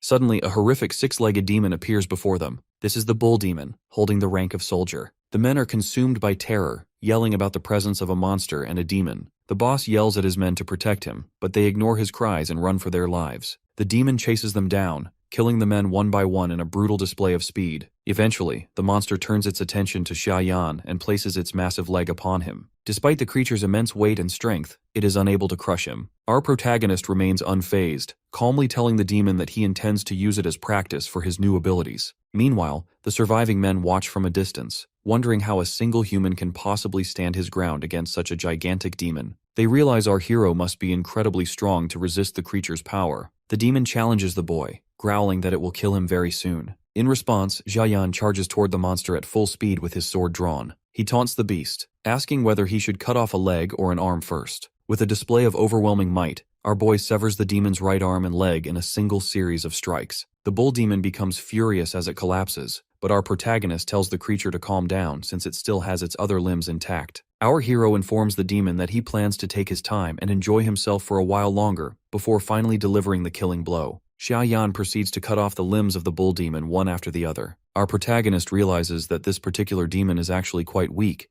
but the experience leaves him feeling ready to face much stronger monsters. Our hero demands that the bull demon surrender and hand over its spiritual energy. The creature refuses at first, insisting it will fight to the very end. However, as soon as the bull demon catches sight of the mortal prison, it becomes paralyzed with fear and immediately surrenders all its energy to the boy. Through this, Xia Yan discovers that most demons harbor a deep terror of the mortal prison. His power increases by 5%, a significant gain that allows him to control fire with much greater accuracy. Since it is now past 7 o'clock, our protagonist decides he must act quickly based on the memories of his previous life. The surviving men begin questioning him, desperate to know what is happening and how he managed to kill such a massive beast. He simply tells them to save themselves because the apocalypse has arrived. Our boy then leaps from the building, leaving the men behind as they scream for him to take them along. Left to their own devices, the group wonders what to do, but suddenly one of them begins acting erratically. Nearby, the corpse of the demon has turned a strange shade of blue. One of the men begins transforming into a zombie and attacks his companions, sending the others fleeing for their lives. Similar sounds of chaos echo across the entire city as people begin killing one another. The scene shifts to the Song family village, where the members are hiding in an underground shelter. A subordinate informs Song Tian that another man has developed a fever. Song Tian, who is busy inspecting antiques, dismisses the report and orders the sick person to be taken to the isolation ward. However, the subordinate clarifies that this time it is Shijun who is suffering from the fever. Upon hearing this, Song Tian immediately begins running toward his son. Shijun is locked inside a room, his body covered in bandages as he moans in agony, calling out for his father to save him. Song Tian orders his men to bring the pills that are known to cure this disease immediately. As soon as the subordinate hands them over, the father throws them toward Shijun and demands that he eat them. Shijun consumes the medicine and quickly begins to feel much better. Realizing that these cleansing pills are incredibly effective, Song Tian begins barking orders at his men to secure more of them. He yells at his staff, demanding to know why they hadn't purchased a larger supply earlier. The subordinate explains that the medicine is very common and usually only used for basic fevers, which is why no one paid it much attention. Song Tian orders his men to find these pills by any means necessary. He instructs them not to hesitate even if they have to steal or kill to get them. He is aware that Xia Yan possesses a vast hoard of these cleansing pills, but he wonders how they can possibly fight our protagonist given his supernatural abilities. Suddenly, Shijun's door bursts open with a loud thud, and the boy emerges brimming with energy. It is clear that Shijun has gained immense power, appearing to have transformed into a skill user. Seeing this, Song Tian orders his men to distribute the pills to those showing mild symptoms to see if they also evolve. Once he builds an army of skill users, he intends to fight our hero and take his revenge. The scene shifts back to the girl on the sofa, whose name is Bai. It appears she has been consuming the pills for quite some time now. Suddenly, a frantic knocking at her door breaks the silence. It is Jinner, who is begging for help as zombies begin to overtake the local population. While asking about the monsters, Bai tries to unfasten the door chain, but the metal is jammed. The snarling of zombies grows louder from the hallway, indicating the creatures are closing in. Finally, Bai succeeds in forcing the door open, only to find that Jinner has already been injured. Bai asks Jinner if she is injured, and seeing that she truly is, Jinner immediately turns hostile. She begins threatening Bai, demanding the cleansing pills and insisting that they are the only way to prevent her from turning into a zombie. As the zombies claw at the entrance to the apartment, Jinner betrays her friend, violently pushing Bai out into the hallway directly in front of the monsters. Bai Xian begs for her to open the door, but Jinner refuses to budge. It is revealed here that Jinner is not Bai's biological sister, yet Bai has always cared for her as if they were blood relatives. Despite this kindness, Jinner harbors nothing but hatred for her. Leaving Bai Xian to be torn apart by the zombies, she begins a frantic search for the cleansing pills to save her own life. She discovers a pillbox, but it is completely empty. She sprints through the apartment, tearing the place apart to find more, but her search yields nothing. Her hands are already turning blue as the transformation begins. Suddenly, the song "We Don't Talk Anymore" starts playing in the background. It is the specific ringtone Shinner set for Bai Xiyin. Answering the video call, she is shocked to see Bai Xiyin on the screen, alive and unharmed. Bai holds up the cleansing pills, mockingly asking if she still wants them. While Zinner reels in confusion over how she survived, she begins to beg for her life. She claims she was merely confused for a moment and insists she still cares for her sister, desperate for the medicine that can save her. Bai tells her to stop these games immediately, because she is not going to fall for such manipulation again. She admits she once believed Zinner was simply an immature girl lacking a proper education, which is why she felt the need to help her. However, the girl now realizes that this betrayal is how her kindness is being repaid. Bai is deeply disappointed, ignoring the desperate pleas for medicine. She coldly wishes for Zinner to go to hell and repent for her mistakes. As the transformation takes hold, Zinner continues to beg her sister, terrified of her impending death. The scene shifts to Bai Xiyin standing against a wall. Suddenly, a zombie lunges toward her, but she instantly disappears. This phenomenon occurred earlier when Shinner first pushed her out of the room. She struggles to understand why she keeps becoming transparent, and why the zombies are unable to see or sense her presence. While she stands there wondering what is happening to her body, she hears someone calling her name. It is her neighbors, who have managed to avoid infection. They inform her about the urgent messages circulating in the resident group chat. When she reads the thread, she realizes the gravity of the situation. Most of the people in the building have already turned into zombies, and no help is coming for the survivors. Together, they begin to deliberate on what their next move should be in this waking nightmare. One of the men among the group expresses his grief, unable to contact his parents while the residents discuss their dire situation. Suddenly, Bai shouts a warning for them to watch out as zombies approach from behind. The group begins yelling at the security office to open the gates, but the threat closes in. Bai instructs the man to grab an electric baton from the security room to fend off the attackers. He manages to kill several zombies one by one, but the victory is short-lived as a massive horde appears, swarming the area from every direction. As the creatures surround them, Bai and the other residents prepare for the end, certain they are about to die. However, a new terror descends from the sky in the form of a giant spider-like monster. Instead of devouring them immediately, the creature ensnares Bai and the others in its thick webbing, seemingly marking them as its territory. Trapped and helpless, Bai wonders what is truly happening to the world, and exactly how many more monsters like this one are destined to arrive. Bai wonders if the world is truly ending and what such monsters are doing in the real world. The scene shifts to Xia Yan, who is actively fighting zombies to protect humankind while a few men watch from a distance, recording videos of the struggle. These people eventually approach our protagonist, questioning how he managed to slaughter the monsters single-handedly. One man mentions he is live-streaming the encounter, noting that his broadcast has already reached over 10,000 viewers. Our hero enters a nearby shop using his powers, only to realize the survivors have already gathered most of the food and supplies. Nevertheless, using his abilities, he takes the majority of the stock for himself, leaving them with only a few packs of instant noodles. The men accept the meager rations happily at first, viewing them as a gift from the one who saved their lives. Some even offer their remaining food to him as a souvenir. However, an argument soon breaks out among the group regarding the fact that Xia Yan took their supplies. While some argue there is nothing wrong with his actions since he is the reason they are still breathing, others claim that because he possesses supernatural powers, he is obligated to save everyone and shouldn't leave them hungry. As they continue to argue, a group of armed men arrives from behind. It is Shijun and his subordinates. They demand information about the boy who appeared on the livestream earlier. The scene changes to show Shijun's armed men brutally beating the other survivors. The victims beg them to stop, insisting they have already shared everything they know. Amidst the violence, a man appears carrying a severed zombie face. Shijun presents the grotesque trophy to another captive. When the man asks what he intends to do with it, Shijun replies that he simply wants to conduct an experiment on him. Shijun forces the zombie to devour the captive man. Once the act is finished, he suddenly decapitates the zombie and discovers a crystal lodged inside its head. It is revealed that when a zombie consumes a human, they condense these specific crystals, which serve to augment a person's supernatural powers. Our protagonist's rival realizes that his group of skill users has now discovered a method to produce these enhancements. They believe that with these crystals, they can easily defeat Xia Yan. However, Shijun declares that their top priority remains killing our hero to seize his hoard of pills.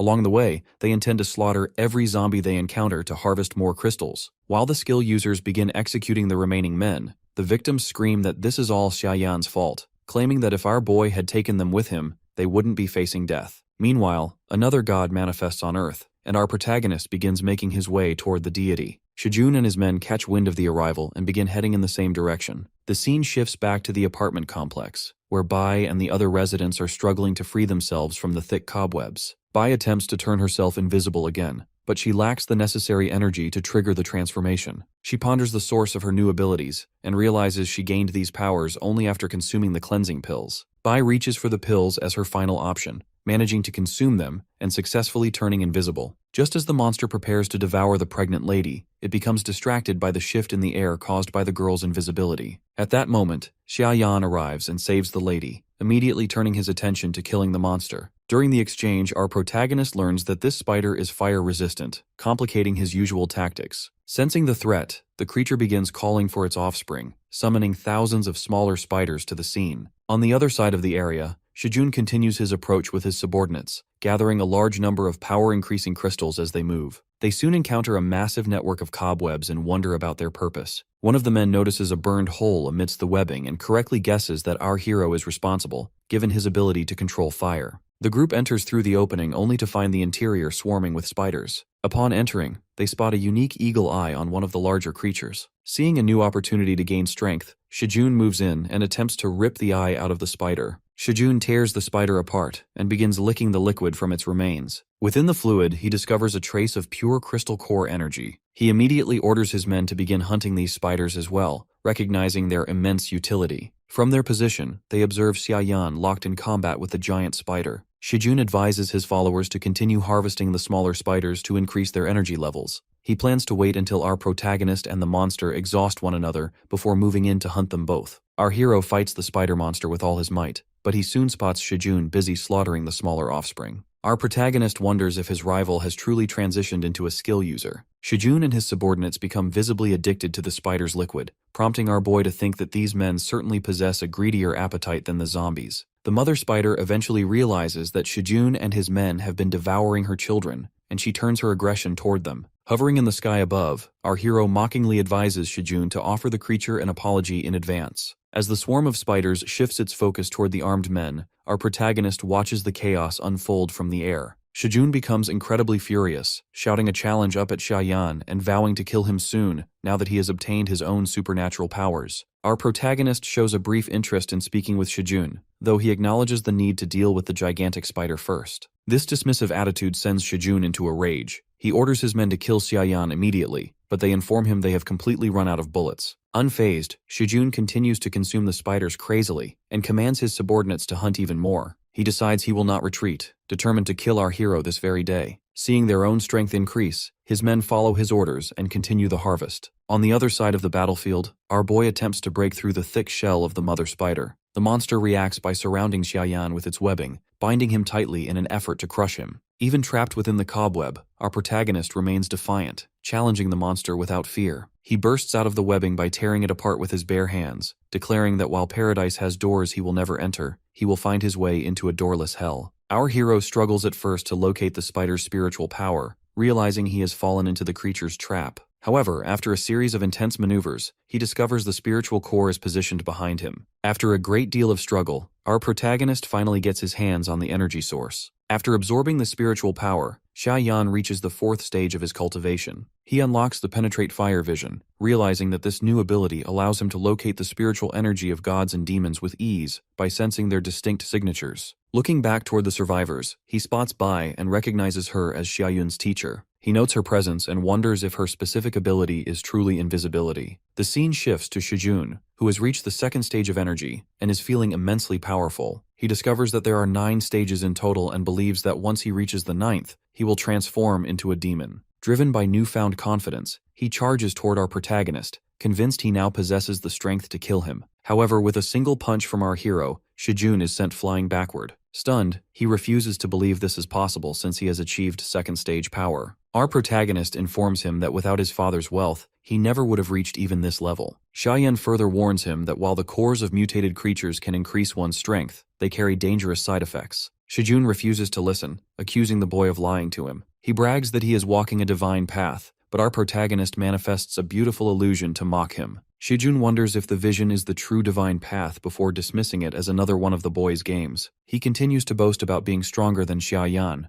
insisting he will be the one to end the fight. Shijun prepares to launch an attack, but he suddenly realizes that something is grabbing his legs from beneath the earth. Zombie spirits emerge from the ground, pulling at him and demanding that he join them. Shijun begins his transformation into a literal monster. Our protagonist explains that this is the direct side effect of slaughtering and consuming so many creatures. It is a process called zombification, and he is destined to become a true zombie. Shijun fails to comprehend the science behind it but begins begging Xiaoyan for help regardless. Our hero informs him that cleansing pills are the only cure, explaining that Shijun's body cannot digest the volume of zombie essence he consumed. He tells the dying man that he would need to eat several pills just to save his life. Shijun pleads with our boy, even offering to become his slave forever in exchange for salvation. In response, Xiaoyan kicks him across the face, deciding that he will never forgive Shijun after everything he did to him and his sister. Our protagonist produces a box of cleansing pills, showing them to his rival. As Shijun continues to beg, Xiaoyan remarks that he possesses tons of these pills and notes that if the Song family had secured them, they could have gained power without any complications. He adds that it is a pity they will never have them.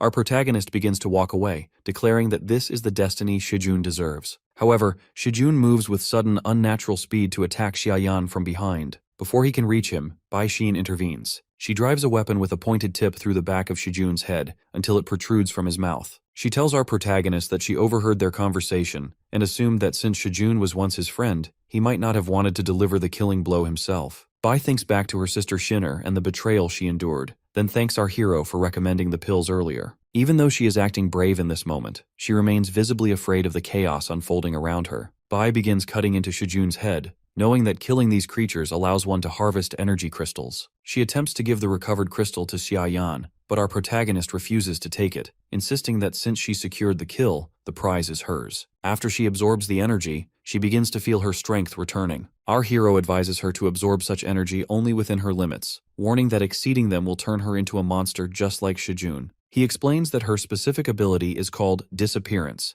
and notes that if she uses it carefully, her risks of dying will remain low. Bai proposes a deal to the boy. She points out that he is hunting high-level monsters like the spider demon to increase his power, and offers her assistance. Since he is working alone, she suggests she could gather information, or even act as bait to make his hunts easier. Xiaoyan remains reluctant, but she assures him she can prove her worth. When our protagonist asks what she wants in exchange, she reveals her desire to become a stronger person capable of surviving on her own. To test her resolve and ability, our boy instructs her to go to Chunhua Hospital and eliminate all the monsters hiding there. As she prepares to leave, he warns her that the creatures inside are similar to the spider monster she just witnessed. She walks away confidently, claiming she can manage the task. Xiaoyan secretly attaches a trace of penetrating fire to her, so he can monitor her whereabouts, while he continues his own hunt for monsters to increase his power. The scene shifts to Song Tian's house, where his subordinates report Shijun's death and describe the overwhelming strength Xiaoyan used to kill him. Song Tian becomes consumed by fury. One of his men informs him that they have successfully located our protagonist's sister. Upon hearing this, Song Tian orders them to seize her immediately to facilitate his revenge. He gathers his remaining forces to capture Xiaoyun and secure the stash of pills. They set out toward her hiding place, confident that because she is alone, she will be an easy target. Back at the administration office, Xiaoyun and Nan Nan watch the news as a reporter describes the mounting chaos and offers survival tips. Suddenly, a zombie lunges at the reporter and the television screen cuts to black. Xiaoyun and the Master Turtle turn away from the dead screen to stare at the ominous red moon glowing outside the window. Xiaoyun wonders if her brother is all right, but Nan Nan assures her that our protagonist is quite powerful and unlikely to face any real trouble. The girl then asks the Master Turtle which ability she should learn. In response, an old turtle spirit manifesting 3 talismans appears before her. After a moment of contemplation, Xiaoyun reaches toward one specific talisman, the art of Qi Huang. Our hero's companion praises her for her compassion and kindness, noting that this particular ability will be of great help to her. Xiaoyun soon finds herself lost in a world of raw power and ancient abilities. Master Turtle instructs her to calm her mind and absorb the strengths gradually and slowly, warning her not to be greedy. Despite the visible nervousness on the girl's face, she begins to communicate with the spirit, addressing him as Uncle Tortugo. As the Master Turtle explains the specific properties of the Huang talisman, she wonders how much the girl will be able to absorb during her very first attempt. While Xiaoyun is occupied with her training, the Master Turtle senses a group approaching the building. It is Song Tian and his clan members. The scene shifts to the antagonist as he issues orders to his men, placing his 3 primary skill users, Blade, Eagle Eye, and Wild Lightning, at the head of the group. He commands the rest of his subordinates to launch a direct frontal assault, and they move to comply. Song Tian believes that with 3 skill users and a heavy arsenal, capturing a weak girl will be a simple task. A group known as the Marine Sharks attempts to force their way inside, but as soon as they throw their weight against the entrance, the magic protecting the door repels them. The men are thrown back a great distance from the building. A second team steps forward to mock the first group for their perceived weakness, but when they attempt to break in, the same magical force strikes them. The impact is so severe that several men suffer broken bones in their arms and legs. Their leader then orders them to target the windows instead. He commands that if they cannot break through, they must resort to bombs and other high-grade explosives. The men prepare to use a top-level bomb capable of breaching a bank vault just to enter the small zoo building. One soldier warns his commander that such a blast might cause the entire structure to collapse and kill the girl inside, but the leader dismisses the concern, stating it is simply her destiny. When the bomb detonates, it fails to leave even a single scratch on the building. The explosion makes the shimmering safety barrier visible to the naked eye, leaving the men wondering what kind of defense they are facing. The 3 ability users finally step forward, declaring they will handle the situation. Combining their unique powers in a synchronized strike, they finally succeed in shattering the magical barrier. Wild Lightning enters the building alone while the other 2 skill users wait outside, wondering how the confrontation will unfold. It is revealed that the boy with lightning powers is the strongest among them, which is why he was sent in first to eliminate any obstacles protecting Xia Yun. After a few moments, a blinding light radiates from the entire building. The soldiers, Song Tian, and the remaining ability users assume that Wild Lightning has succeeded in his mission. However, they soon sense that something is wrong, prompting Blade and Eagle Eye to head inside. The interior is pitch black, so Eagle Eye uses his thermal vision to scan the environment. He spots movement upstairs and prepares to loose an arrow, but a tiny turtle suddenly drops onto his nose. He brushes the creature aside,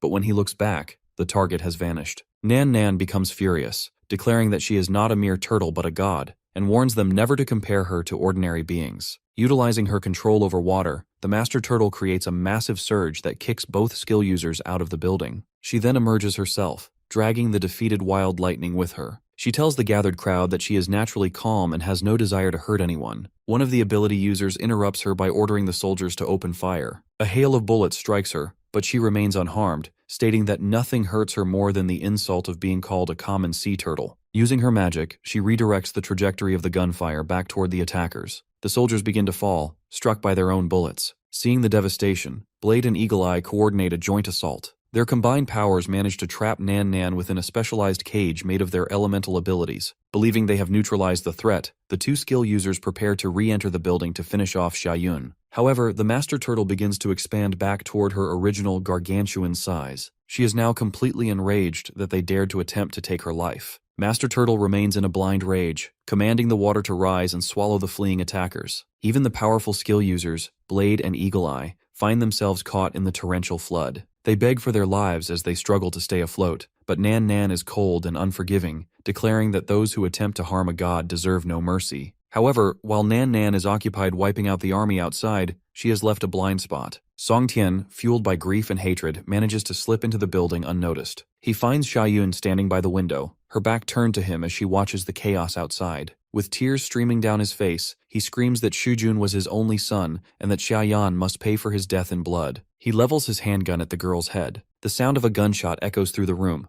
but Xia Yun remains unharmed. A shimmering safety barrier, placed there by Master Turtle, has blocked the bullet. Outside, Nan Nan senses the danger but chooses not to intervene immediately. She realizes that in this new, brutal world of the apocalypse, Xia Yun cannot rely on a protector forever. She must learn to harness the art of Qi Huang and fight for herself. Sensing the turtle's withdrawal of direct protection, Song Tian seizes the opportunity. He pulls out a high-level, heavy-duty firearm and begins unloading a barrage of specialized rounds at the girl. Under the relentless pressure of the high-caliber fire, the barrier begins to flicker and crack, turning brittle. Song Tian's face is contorted with madness as he shouts for her to die, his finger heavy on the trigger as the last line of defense between them begins to shatter. Song Tian, consumed by madness, tosses his empty firearm aside and draws a jagged knife, hacking at the flickering barrier with primal desperation. He acts like a complete madman, driven by the singular obsession to kill Xia Yun and finalize his revenge for the loss of his son. As the barrier reaches its breaking point, Song Tian prepares to eliminate her, declaring his plan to send a picture of her corpse to Xia Yan. He sneers at her, telling her not to worry because her brother will be joining her in death very soon. However, the threat against her brother triggers a transformation in Xia Yun. She stands up and a visible anger takes over her face. She realizes that she cannot die here, as her death would cause Xiaoyan immense sadness. To prevent her brother's grief, she determines that she must be the one to kill Song Tian. The two begin to fight inside the building while Master Turtle remains outside, looking up at the sky and allowing the confrontation to unfold. During the struggle, Xiaoyun informs Song Tian that the art of Qi Huang is not limited to saving lives, it is also capable of taking them. She warns him that she will never forget those who think of hurting her brother. Unleashing her newfound abilities, she strikes at the antagonist. Within a few seconds, Song Tian realizes he has reached his end. He yells out in a final act of defiance, claiming he cannot die before avenging Shujun. As his life fades, he screams a final curse at Xiaoyun and her brother, telling them to wait for their own deaths which are drawing near. With those final words, Song Tian falls dead. Song Tian's soul now stands before a formidable demigod who demands his total surrender. The deity offers him a tempting bargain, stating that if he submits, he might consider sending him back into the living world. Consumed by his desire for vengeance, Song Tian agrees and gives himself over completely to the god's power. Consequently, the demigod manifests in the real world,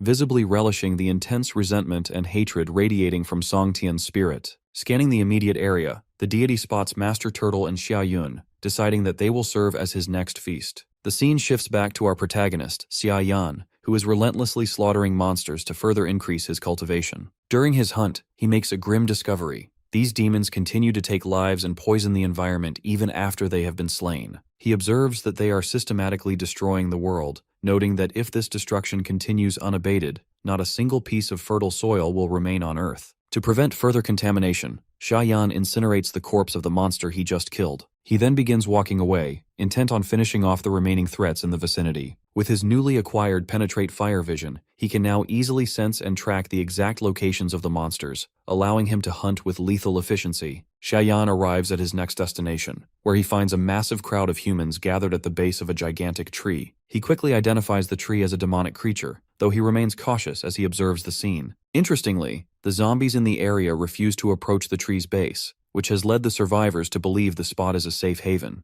However, Xiaoyan senses something is wrong. As he examines the people who have been standing there for a while, he notices their expressions are vacant and strange, suggesting they are under some form of influence. As Xiaoyan ponders the situation, a man steps forward to address the crowd. Xiaoyan immediately recognizes him as Supervisor Chen, his former superior from his old company. Chen begins a speech about the horrors of the zombies and the monsters currently destroying the world. He assures the crowd that they are perfectly safe beneath the branches of the tree, but he adds a grim condition. Remaining there requires a sacrifice. When the desperate people ask what is required of them, Chen introduces the tree, which features a grotesque, face-shaped trunk. He claims the tree is actually a benevolent demigod that wants to protect civilians, but explains that this deity requires offerings and tributes to maintain its protection. While the people initially feel a sense of relief at being saved, Xiaoyan speaks up and demands to know exactly what kind of tribute this god demands. Chen recognizes Xiaoyan and smiles, thinking his former employee has arrived at the perfect moment to serve his purposes. He reveals the horrifying truth. To keep the god satisfied, the group must provide a human sacrifice every 2 hours. The crowd is instantly shocked and horrified, questioning how a true god could feed on human beings. Chen quickly manipulates their fear, arguing that the god only requires one person to save the rest, whereas the zombies outside would devour every single one of them without hesitation. Chen urges the survivors to listen carefully, insisting that the human-faced tree is a merciful entity. He claims that the creature does not merely consume human life, but offers a miraculous reward in return. He paints a bleak picture of the future, warning the crowd that within a few days, all food and water will vanish, and they will perish from hunger. However, he promises that in exchange for a sacrifice, the tree will produce 3 ginseng fruits, each capable of sustaining a person for an entire week. Chen further manipulates the desperate crowd by claiming that these fruits grant supernatural abilities, citing his own supposed power to communicate with the demigod as proof. Desperate for survival, the people begin begging for the fruit, but Chen reminds them that the price must be paid first, announcing that the sacrifice must come from the newcomers. As the group breaks into a heated argument over who should die, Chen suggests they should identify and sacrifice a sinner first, promising to choose carefully. As the crowd debates, Xiaoyan interjects with a sharp question, asking how Chen plans to distribute only 3 fruits among such a large number of people. The crowd, suddenly realizing the math doesn't add up, joins in the questioning. A flustered Chen stammers that the fruits will go to those who contribute the most.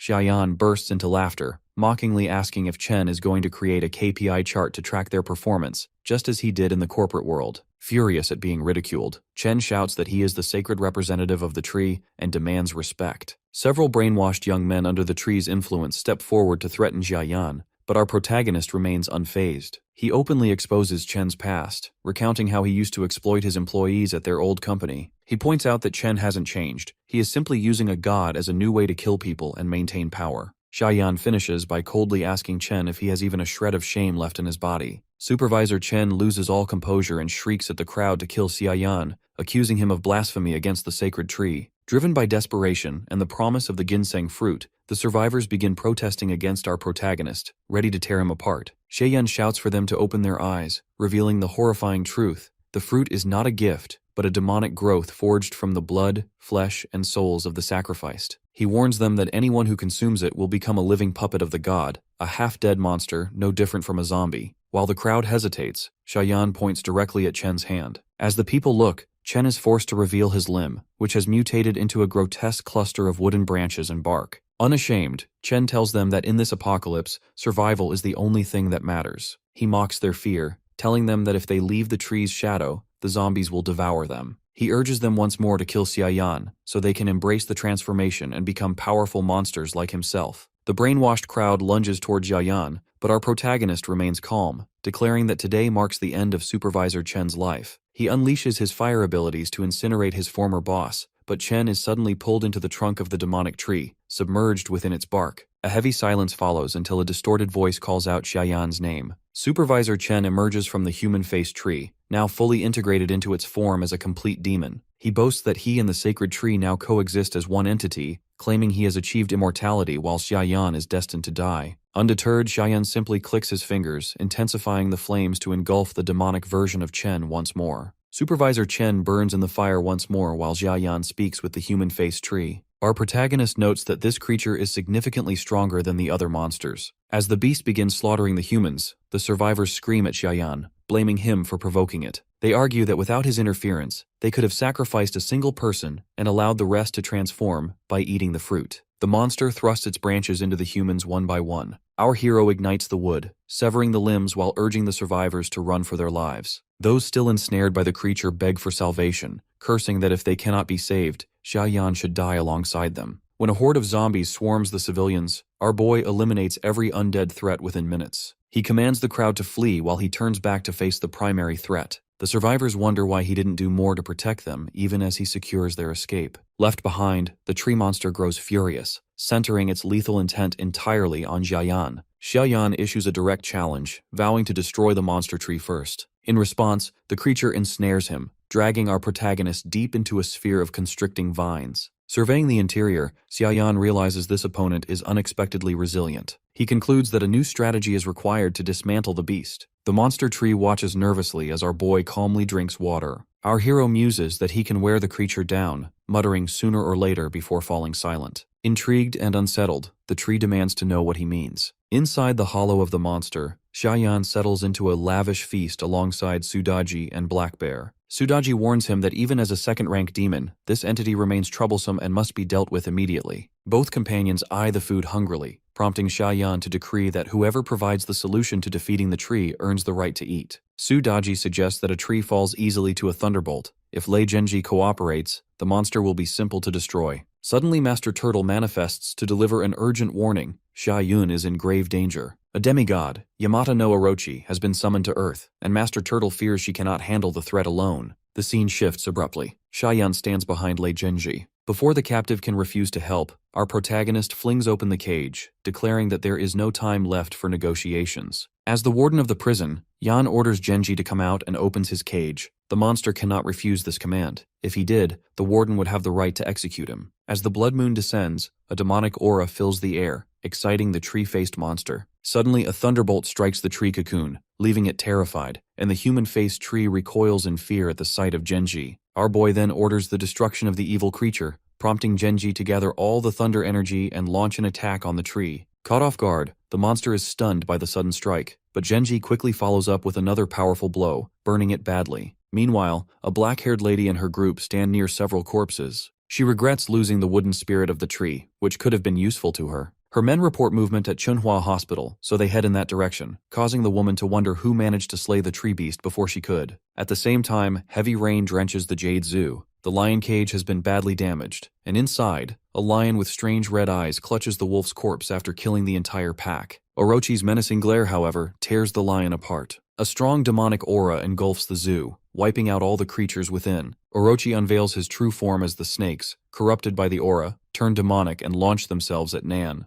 The turtle quickly shields herself, and when one snake lunges forward, it's repelled and killed by the defense. The remaining serpents attack Nan the turtle relentlessly, wearing her down. Eventually, the turtle's shield shatters, leaving her wounded and exhausted. Orochi mocks Nan's futile resistance, remarking that he's now an easy target. Despite her injuries, the turtle remains calm, knowing she cannot afford incompetence. If she falters, our protagonist will see to her punishment. Orochi advances, scoffing at the supposed downfall of the underworld, reminding everyone that gods and great monsters were already wiped out by the 5 paths of gods. He dismisses Yan's strength, questioning how formidable our hero could possibly be. Nan taunts him in return, pointing out that Yamada was nothing more than Suzanu's servant. Suddenly, a fierce demonic aura crashes through Nan's defenses, shattering what remains of her shield. The blow leaves her badly injured and coughing up blood, while the entire area trembles, striking terror into Yun. Nan realizes that the attack could only have come from Suzanu himself. With a smirk, she asks if he's truly so important that Suzanu would come personally to fight him. Summoning her strength, Nan conjures a powerful water ring,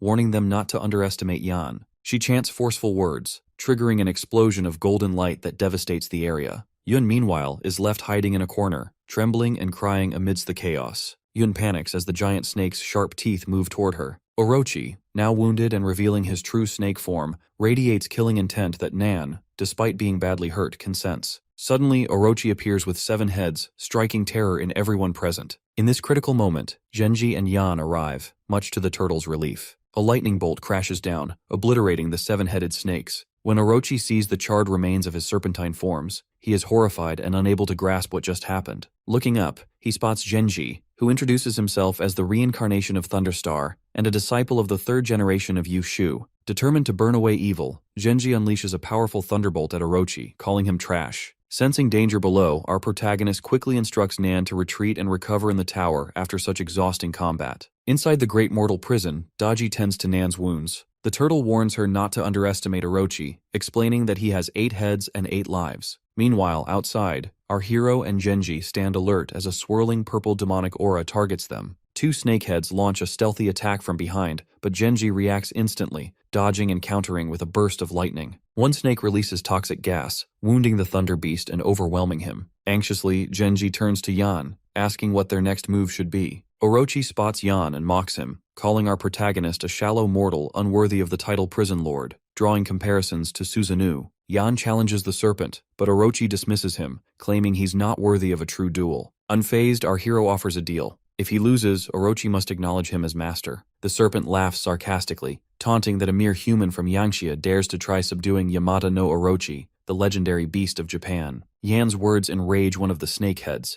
which now promises to inflict the most terrifying pain. Taking these threats as acceptance, Yan considers the duel underway. One of his eyes flashes as the snakeheads lunge, mouths open wide, encircling Genji. Yan quickly recognizes the tactic. Orochi is using some heads as a decoy, while the main one gathers strength for a lethal strike. Our boy calmly points out the main head's hiding place, exposing the strategy. Orochi flinches, hastily denying any such plan. The psychological pressure from Yan rattles him, though he tries to convince himself it's just a coincidence. He then roars, ordering the other snakes to escort him. A snake moves forward but is instantly crushed by a powerful blow from a black bear's paw. Meanwhile, rain pours down across the city. Chaos reigns as zombies fill the streets and civilians flee in terror. A mother desperately comforts her daughter, whose hand has turned purple, as the girl cries for help. Kneeling, the woman prays for a miracle. Back at the battle, the old bear unleashes a flurry of attacks, each showcasing a different technique and relentlessly shattering snakeheads. Orochi grows increasingly bewildered, unable to understand why so many powerful beings stand with Yan. Driven by curiosity, the Snake Lord asks about our hero's true identity, but Yan simply responds with a smirk. Realizing the situation is urgent,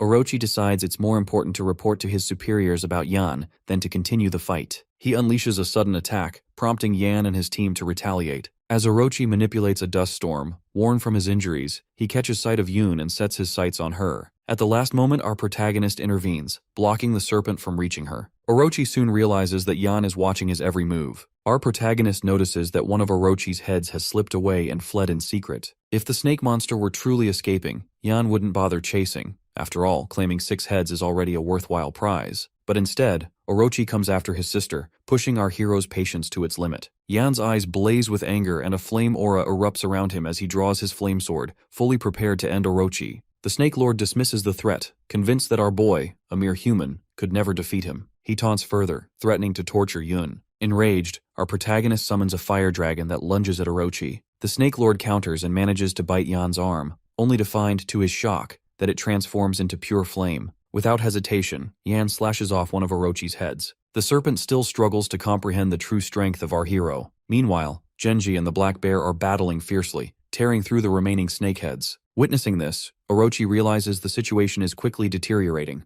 Only 4 of his lives remain. Desperate to turn the tide, he decides the only option is to attack Yan's soul. Orochi slips into our protagonist's consciousness, intent on probing his memories. He wants to uncover how Yan managed to command so many demons and plans to make our boy his personal puppet. Orochi notices a mysterious tower and, bewildered, approaches it. The moment he touches its surface, a surge of thunder energy assaults him, making him scream in agony. Spotting a small hole at the tower's base, the Snake Lord slips inside, barely managing to survive. Now within the tower, he finds himself surrounded by darkness, countless red eyes staring at him from the shadows. The aura pressing in on Orochi is so overwhelming, even Susanoo never made him feel such fear. He wonders if gods are sealed inside, but quickly brushes aside the thought. Terror consumes him, and he screams as mental pain tears at his mind. Outside, our protagonist observes the spectacle while the Black Bear and Genji handle the remaining snake heads. Those heads, sensing danger, retreat back into Orochi's body as he writhes and screams like a madman. Witnessing this, Yan can't help but sigh. He never expected the Snake Lord to invade his consciousness. Everyone watching feels a mix of pity and disbelief, silently agreeing that Orochi has acted foolishly.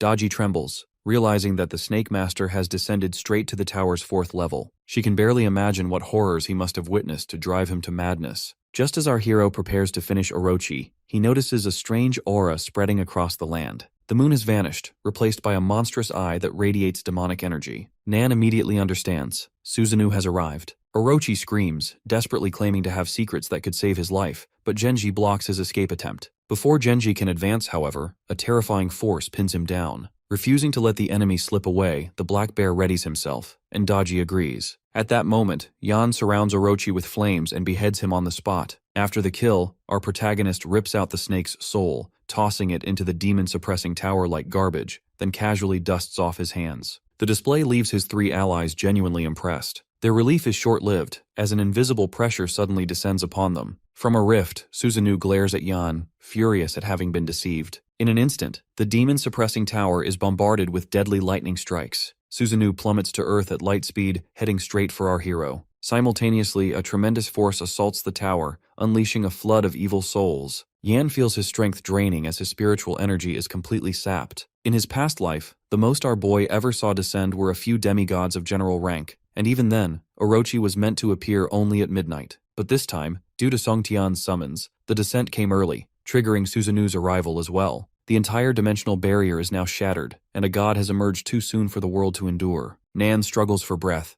explaining that fate should have given humanity time to awaken their powers, but now everything has been accelerated. This, she says, may spell Yangxia's destruction. Yan freezes, staring skyward in shock. Susanoo unleashes a devastating sonic attack on our protagonist, the force of it crushing buildings nearby. Inside the room, Yun is slammed against the wall, crying out in pain and coughing blood. She quickly seals critical points on her ears, throat, and heart, panicking as she realizes her brother took the full brunt of the sonic wave. Yun sees her brother lying motionless amid the thick smoke and screams his name in despair. At the edge of the city, everyone is affected by the relentless sonic waves. Civilians' ears bleed as they cry out in pain. Meanwhile, the demon laughs at their suffering. The moon has vanished, and the world itself seems to be cracking under the crushing sound waves, tearing everything apart. In a nearby apartment, a girl trembles by her window, watching in horror as zombies rip through the streets. Tears stream down her face as she regrets not eating her favorite dish the night before. A single flower petal stained with blood lands on her hand. At that very moment, a glowing token appears, radiating a dangerous energy. The demon proclaims that whoever possesses the token will become king. He sneers at Yan, hurling direct insults. Under the immense pressure, our boy slowly raises a trembling arm and defiantly gives Susanoo the middle finger. Without hesitation, he hurls the token skyward. The token bursts into flame with red symbols, and suddenly, a golden light splits the sky. A figure in white robes emerges midair, radiating a powerful aura. Susanoo, terrified at the sight, tries to retreat, but it's already too late. In the newcomer's hands appears the legendary golden bow, the Sunset Arc. The mysterious man is none other than Ho Yi, famed for bringing down 9 suns and slaying monsters who tormented humanity. Susanoo screams in terror as Hu Yi forms an arrow from his own aura and launches it at the Demon Lord. The powerful barrage blinds Susanoo, costing him his eyes, yet the Demon Lord laughs off the pain, gloating that he survived such divine attacks. He mocks Ho Yi, insisting that no divine lord can break the world barrier to kill him. However, Susanoo's bravado falters when he sees Ho Yi standing between 2 realms, wielding the Hyoshin sword. Realization dawns. Ho Yi is the human emperor of Yanxia. With a mighty swing, the emperor delivers a devastating slash, cutting Susanoo. Sunlight bursts over the city, and blue blood begins to rain down. Amid the chaos, a mother awakens from unconsciousness, horrified to see her daughter outside, drinking the blue rain while zombies roam nearby. Suddenly, a giant tentacle sprouts from the little girl's back, signaling a new nightmare has begun. An ability user named Hauge suddenly feels his strength surge, and his wounds heal. Energized, he boldly challenges the zombies, astonishing everyone with his newfound power. Meanwhile, civilians look up in awe as they notice the sky has split open. Howie hadn't anticipated that his sword would create such a massive rift. He then warns the gods of the 5 paths not to damage the world barrier, one he crafted with great effort, threatening dire consequences if they do. At the same time, he welcomes anyone who refrains from harming the barrier. To mend the damage, Hao Yi uses the Celestial Repair Stone, restoring the sky and allowing sunlight to once again shine over the city. Afterward, he heads to the demon prison tower. Inside, Yan reports that he beheaded Susanoo as instructed, then raises a concern. What if the evil gods rip apart Ho Yi's projection and destroy Yanxia? Hearing this, Hu Yi laughs, finding our protagonist fascinating for his composure and leadership even in moments of despair. He's curious how our boy was so sure he would intervene. Yin explains that he believed there were truly powerful beings imprisoned, so he gambled that someone capable of suppressing all others would emerge. Hao Yi chuckles, assuring him there's no way he would allow such a prisoner to fall into the wrong hands. Then, Ho Yi grants our hero fragments of his memory, informing him that the fate of the world now rests with Yan, as Susanoo's soul has been completely extinguished. Yan shakes hands with Ho Yi, vowing with determination that he will never let Yanxia fall. After Ho Yi's soul departs from the earth, Yan collapses, unconscious. Yun rushes to her brother's side, panic in her eyes. Meanwhile, chaos erupts across the outer world. Demons, enraged by Susanoo's true death and their ongoing inability to break the world barrier, vow that Yan won't last much longer. With the barrier weakening, they decide to feast on humans to bolster their power. At the same time, a mysterious aura emerges from the wonders of the world. News reports broadcast that a massive number of humans have transformed into monsters, with 10 million casualties in the Los Angeles area alone. Beasts now roam North Africa, and Faith is described as humanity's final hope. In the Saudi region, flames have engulfed the land, turning it into a sea of fire. The world is in ruins. International communication has collapsed, and the Jia Kingdom stands isolated. In Emerald City, a reign of divine energy has granted many humans new abilities, sparking the rise of ability users who quickly form gangs. The Jackal Gang, led by Chung Go and notorious for their brutality, sweeps through the city, hunting down unaffiliated ability users. Gu gives the brutal order to eliminate anyone who refuses to join. When a girl tries to fight back, she is stabbed by his wolf-like hand, falling victim to the gang's violence. Hauge reports to Gao that the East District has been cleared. He suggests they should deal with Wan Hao's team in the West District next. Gao, however, dismisses Wan as nothing more than a muscle-bound fool and proposes they simply sit back and enjoy the spoils. Other ability users, eager to please Gao because he possesses Shangqing pills, flatter him and inquire when the next batch will be distributed. They note that with these pills, they can absorb crystal cores without the risk of infection. Gao reassures them, promising to make them the highest-ranking ability users, and the group cheers in approval. Later, Hao Ge rushes to his boss, breathlessly explaining that they've discovered a small stronghold in the suburbs. The problem is that no one who enters ever comes out. The group heads to the location and finds a house that seems almost alive, as if it's devouring people. Gao, unfazed, assumes it's just another ability user's doing and arrogantly announces that whoever is inside should come out and join his gang. He promises there won't be any punishment. Inside the house, Yun and Xian are present, with Yan lying unconscious on a stretcher amid a horde of monsters. Yun anxiously wishes for her brother to wake up. Xian urges her to stay by Yan's side, explaining that she's heading downstairs to fight. Our protagonist once saved Xian's life and planted an insignia in her body, allowing her to sense his critical condition. Yun reassures Xian, vowing to protect her brother no matter what. After the rain, Xian's abilities advance to the 2nd tier, enabling her to finally defeat a monster. Thanks to the insignia, she's able to find both Yun and our hero's location.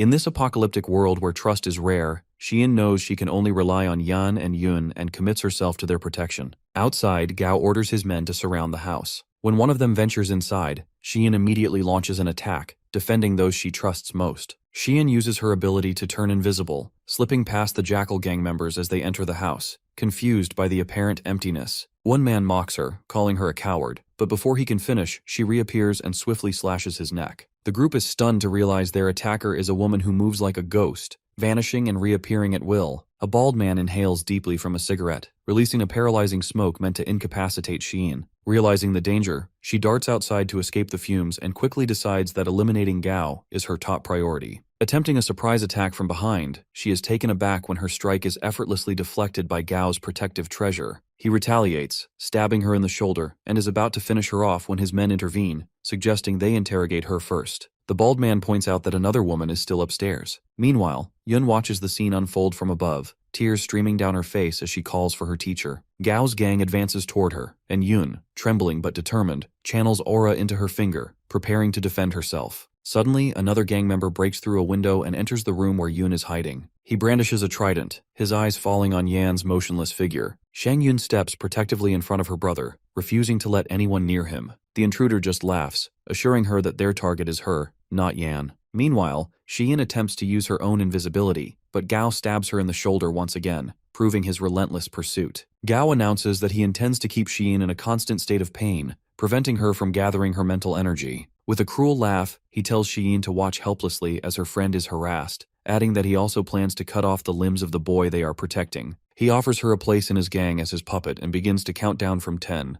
When he reaches 5, a dark aura begins to fill the room where Yan lies. This ominous energy emanates from the token. The scene shifts to the demon-suppressing tower, where Yan's body glows as he hovers in midair. Daji gazes out over Yanxia, recognizing that only our protagonist can explain why they are all imprisoned. Many gods and demigods ended up in the tower for their sins, but some were confined for far more minor reasons. Daji realizes that the tower is actually a secret weapon left behind by the ancient lords, a last resort. Now the structure releases a red aura, channeling energy directly into Yan. Black Bear, Nan, and Genji exchange worried glances, wondering if the tower might be destroyed by this surge. Daji, observing that our hero is still not awake, pleads for understanding, explaining that they are bound to the prison even as chaos unfolds outside. Then, a massive beam of golden light erupts as Yan finally awakens. Back in the house, just as the gang members are about to lay hands on Yun, a thunderous explosion blasts them into the air. Gao stands stunned, witnessing the sudden turn of events. Xian smiles as the explosion rocks the house. Gao spots Yan standing on the roof and threatens that if our protagonist comes any closer, he'll kill Xian. Unfazed, Yan conjures a flame aura in his hand and hurls it at Gao. The fire strips away his protective treasure, leaving Gao engulfed in flames and screaming in agony. The Jackal gang members are stunned to see their leader brought down so easily. One of them, hoping to claim endless Shangqing pills as a reward, decides to attack Yan, and the rest follow suit, surrounding our boy. Finding them a nuisance, Yan casually creates a fire circle with a sweep of his hand. Terrified, the gang members try to flee, but the flames consume them all. After the first human emperor, Yanxia borrowed Yan's body to defeat Susanoo, allowing him to absorb the demon's soul and fragments of Yanxia's memories. Though his power isn't fully refined yet, Yan has already broken through Tier 4, and now stands at Tier 5. For small-time ability users, a single move from our protagonist is more than enough. His soul has reached Tier 6, and his mastery of fire has grown even stronger. Gao, however, is not dead, protected by his family's Yuan treasure. As he reaches for the bell to shield himself, Xian swiftly severs his hands and picks up the treasure. Yun hurries to her side, helping to heal her wounds. She tells Yan that he's been unconscious for 7 days since the battle with Susanoo, and that many new ability users have appeared during his absence. Xian observes that Gao couldn't have supplied all those Shangqing pills alone. There must be a powerful organization backing him. Gao threatens them, warning that the family head will hunt them down if they don't let him go. When asked about the head's identity, Gao remains silent, until Daji arrives and after tending to his wounds, persuades him to reveal everything. Gao confesses that the true power behind Chenggu is the Yuan family, an influential and well-established clan based in neighboring Black Obsidian City. Recently, they began hoarding all available pills. Our hero realizes that, like the Song family, the Yuan family must have foreseen the apocalypse and moved quickly to consolidate power among ability users in Black Obsidian City. Daji adds that the Yuan family has also discovered an ability called Ore Vein, and that deep within it, an ancient god has appeared. Yan recognizes that ore vein could greatly increase one's abilities, and decides it's time to pay a visit to Black Obsidian City. Outside the walls of Black Obsidian City, desperate people bang on the gates, begging for entry. A city guard responds by shooting a civilian, demanding silence. He coldly explains that to gain access to the Yuan family shelter, they must hand over Shangqing pills, or zombie crystal cores. The civilians plead that they possess none of these rare items. They're just ordinary people. The soldier mocks them, calling them useless and a drain on resources, questioning why the Yuan family should bother to protect them at all. Panic sets in as zombies approach the crowd. Despite frantic pleas for help, the guard continues to taunt the terrified civilians. As the zombies begin devouring people, their power grows, which perversely excites the guard.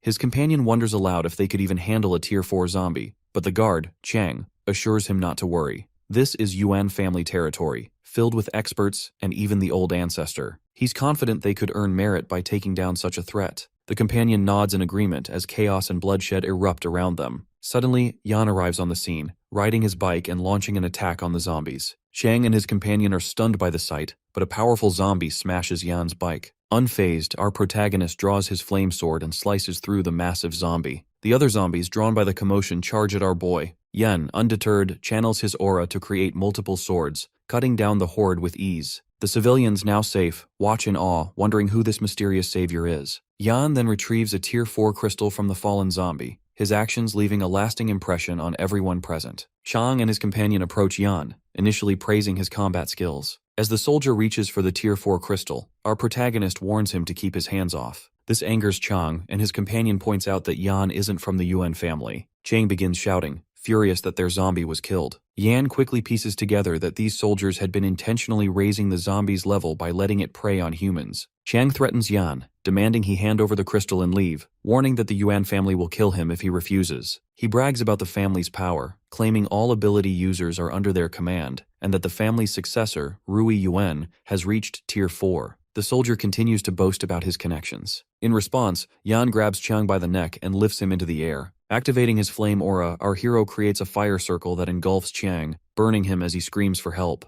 The others are left speechless, realizing their attacks are useless as the flames even melt bullets. "Who do you think this crystal belongs to?" Yan demands. Chang, terrified, admits he was wrong. Suddenly, a woman appears in midair, declaring that whether it's Shangqing pills or crystals, wealth always belongs to the strong. The soldiers, recognizing the third miss, desperately beg her for help, but she simply slaps one of them, calling them worthless for failing to handle a single outsider. Approaching, she admires Yan's power and his appearance. Chang continues to plead, but the third miss attacks him instead. Annoyed, he's interrupting her encounter with Yan. The other soldiers watch in stunned silence as Chiang is abandoned. When Yan asks who she is, the woman introduces herself as Ying, third ranked among the Yuan family's younger generation. She grabs his hand, trying to pull him inside, but our boy activates his flame circle, prompting her to step back. Amused, Ying then leads him toward the city, while the stunned soldiers realize Chiang died for nothing. Inside Obsidian City, Yan is taken aback by the sheer number of guards on high alert. Wang explains that, in the midst of the apocalypse, threats come not only from monsters, but also from the treacherous hearts of people. It pays to be prepared.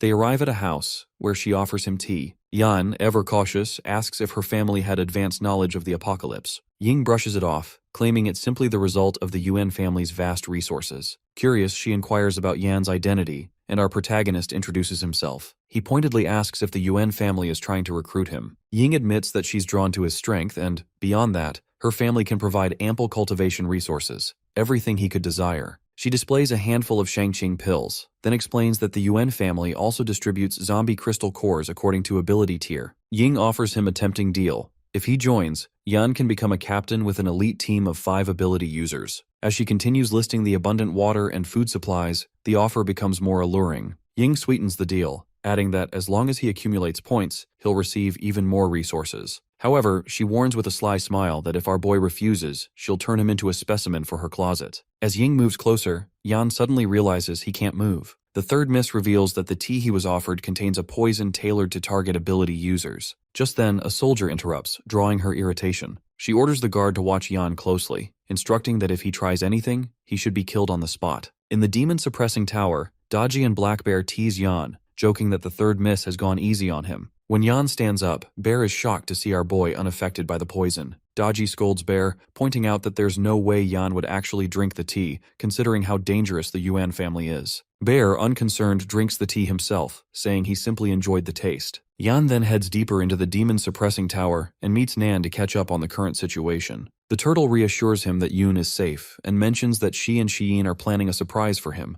making our protagonist smile. Nan expresses gratitude to Yan for bestowing the snake soul upon him, explaining that she's working hard to refine it with his own life-bound soul. This fusion could allow Tortoise and Snake to merge into Xuanwu, giving Nan the chance to ascend to martial rank. Since Yan's awakening, a staircase has appeared, signifying that the tower's second floor is now accessible. The general-level prisoners were already formidable. He can't help but wonder what kind of beasts await on the next level. With that, our hero heads toward the second floor. Yan steps onto the second floor of the tower. Suddenly, a shadowy figure appears, laughing in a chilling, eerie tone. Inside one of the cells sits a small, chubby child who declares that it's an honor for Yan to meet him. With arrogance, the child demands that Yan bow before him and heed his 3 commands. Our boy is taken aback. He can't believe such a little guy is imprisoned on this level. After a moment's thought, Yan guesses that the boy is actually a ginseng doll. The guess infuriates the child, who unleashes a powerful aura and introduces himself as the great holy child king of Firecloud from Pine Grotto. Yan quickly recognizes him as the notorious spoiled brat, which only angers the holy child further. In response, the child transforms into a massive fire demon, surrounded by a swarm of miniature fire Buddhas.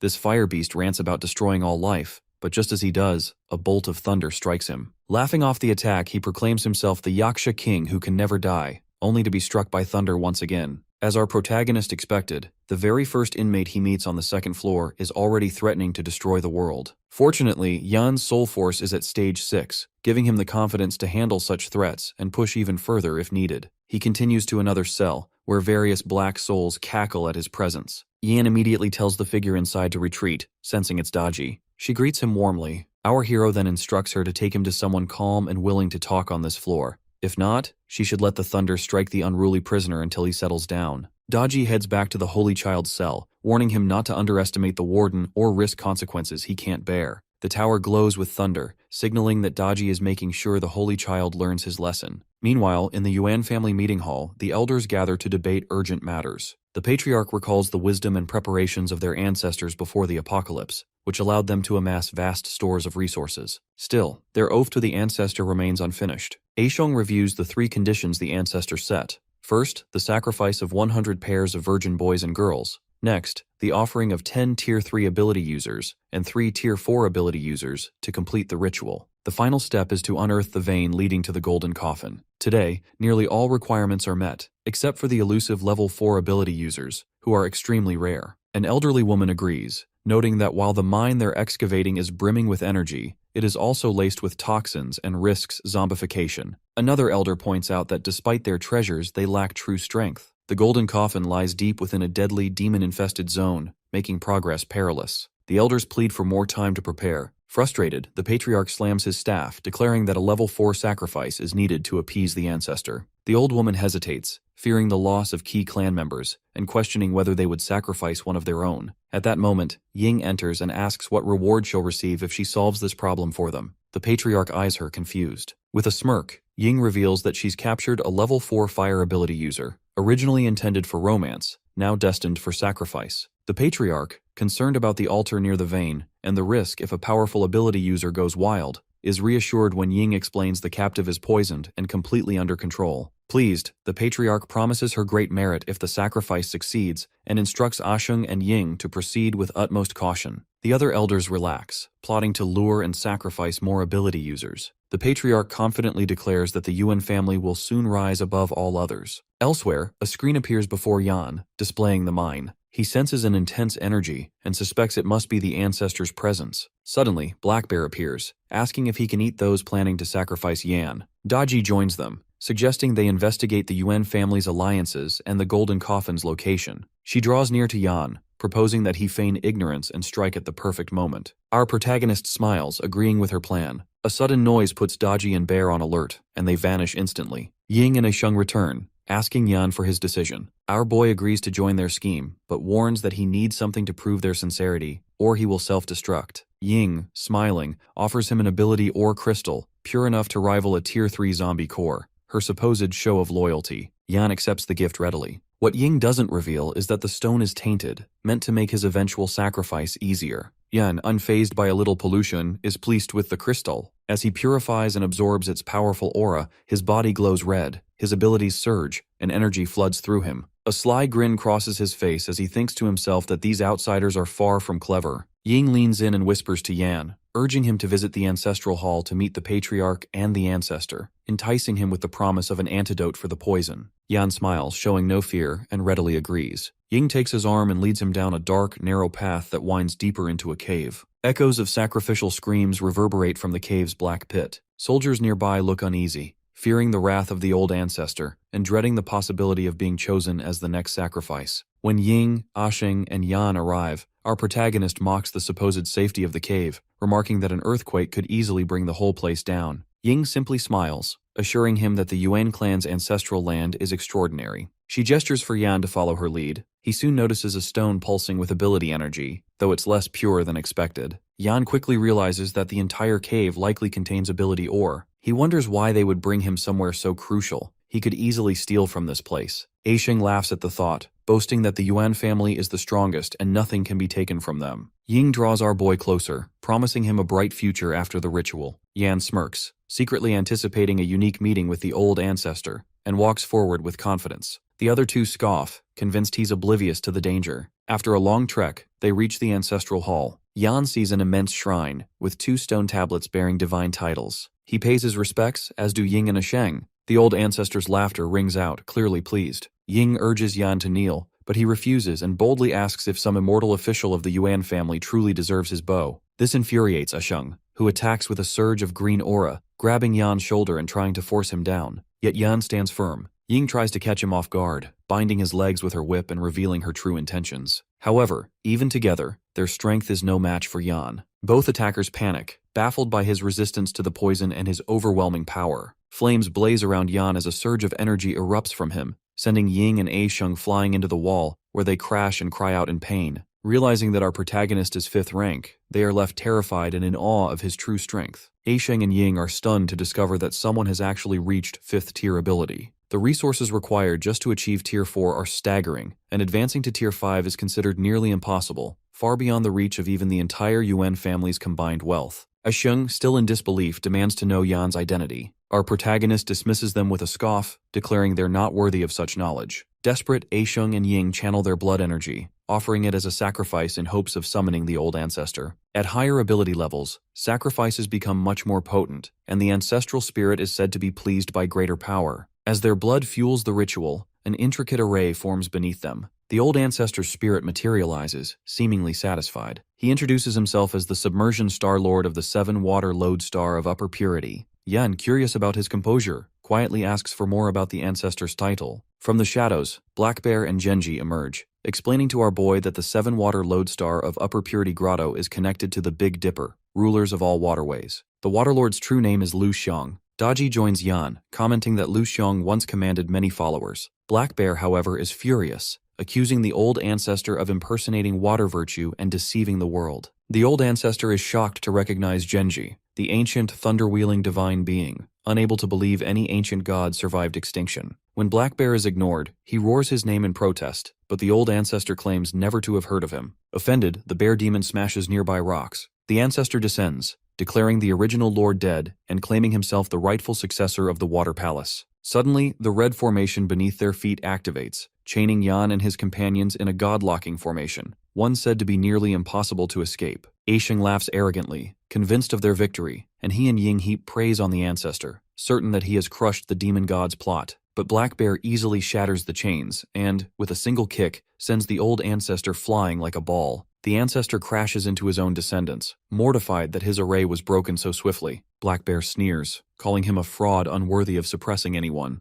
At the same time, Yan unleashes a fierce barrage of divine flames. Ying and Aisheng barely escape, fleeing in a panic as the tables are turned. The ancestor quickly concedes, begging for a chance to negotiate. But it's too late. Black Bear launches into a legendary butt strike, releasing a cloud of toxic gas that nearly kills the old ancestor then and there. Everyone freezes in disbelief, stunned by the absurdity of the attack. The ancestor cries for mercy, desperately pleading for his life, yet Black Bear responds with another devastating strike. The old ancestor, battered and terrified, attempts to flee, only to have his escape blocked by Genji, who casts a massive net of thunder over the entire cave. Ying and Aisheng are left in shock, unable to believe what they're witnessing. They begin to question Yan's true identity, realizing even the old ancestor is afraid of him. Sensing the situation is hopeless, Ying tries to slip away to warn the clan patriarch, but just as she attempts to escape, the old ancestor collapses beside her, causing her to startle. Exhausted, the ancestor turns on Ying and Asheng, blaming them for his predicament. In a panic, he seizes both and threatens to devour them alive, sending them into terror. Without a second thought, he swallows them, declaring it's time they repay him. As the old ancestor absorbs their power, his body radiates with dazzling light, and he transforms into the submersion Star Lord of general rank. Dodgy and Black Bear simply grin, noting he's now only their equal, nothing to fear. Yan, however, intervenes, signaling for the others not to act. Having reached level 5 and absorbed ancient memories, our protagonist seeks a worthy opponent to test his new strength. He wonders how he'd fare against a general-level adversary. The old ancestor, offended by Yan's confidence, charges, vowing to devour our boy and ascend even further. Yan calmly raises his hand, summoning a mighty flaming sword, and effortlessly blocks the attack without flinching. Meanwhile, in India, a city is shrouded in black smoke and rocked by constant explosions. Humans fight desperately against monsters as they race toward a church. Inside, uniformed worshippers look skyward, praying fervently, convinced their god will not forsake them now. But monsters burst in, slaughtering many without mercy. Despite the carnage, the most devout remain steadfast, thanking their deity even as disaster unfolds. Ability users fight to help,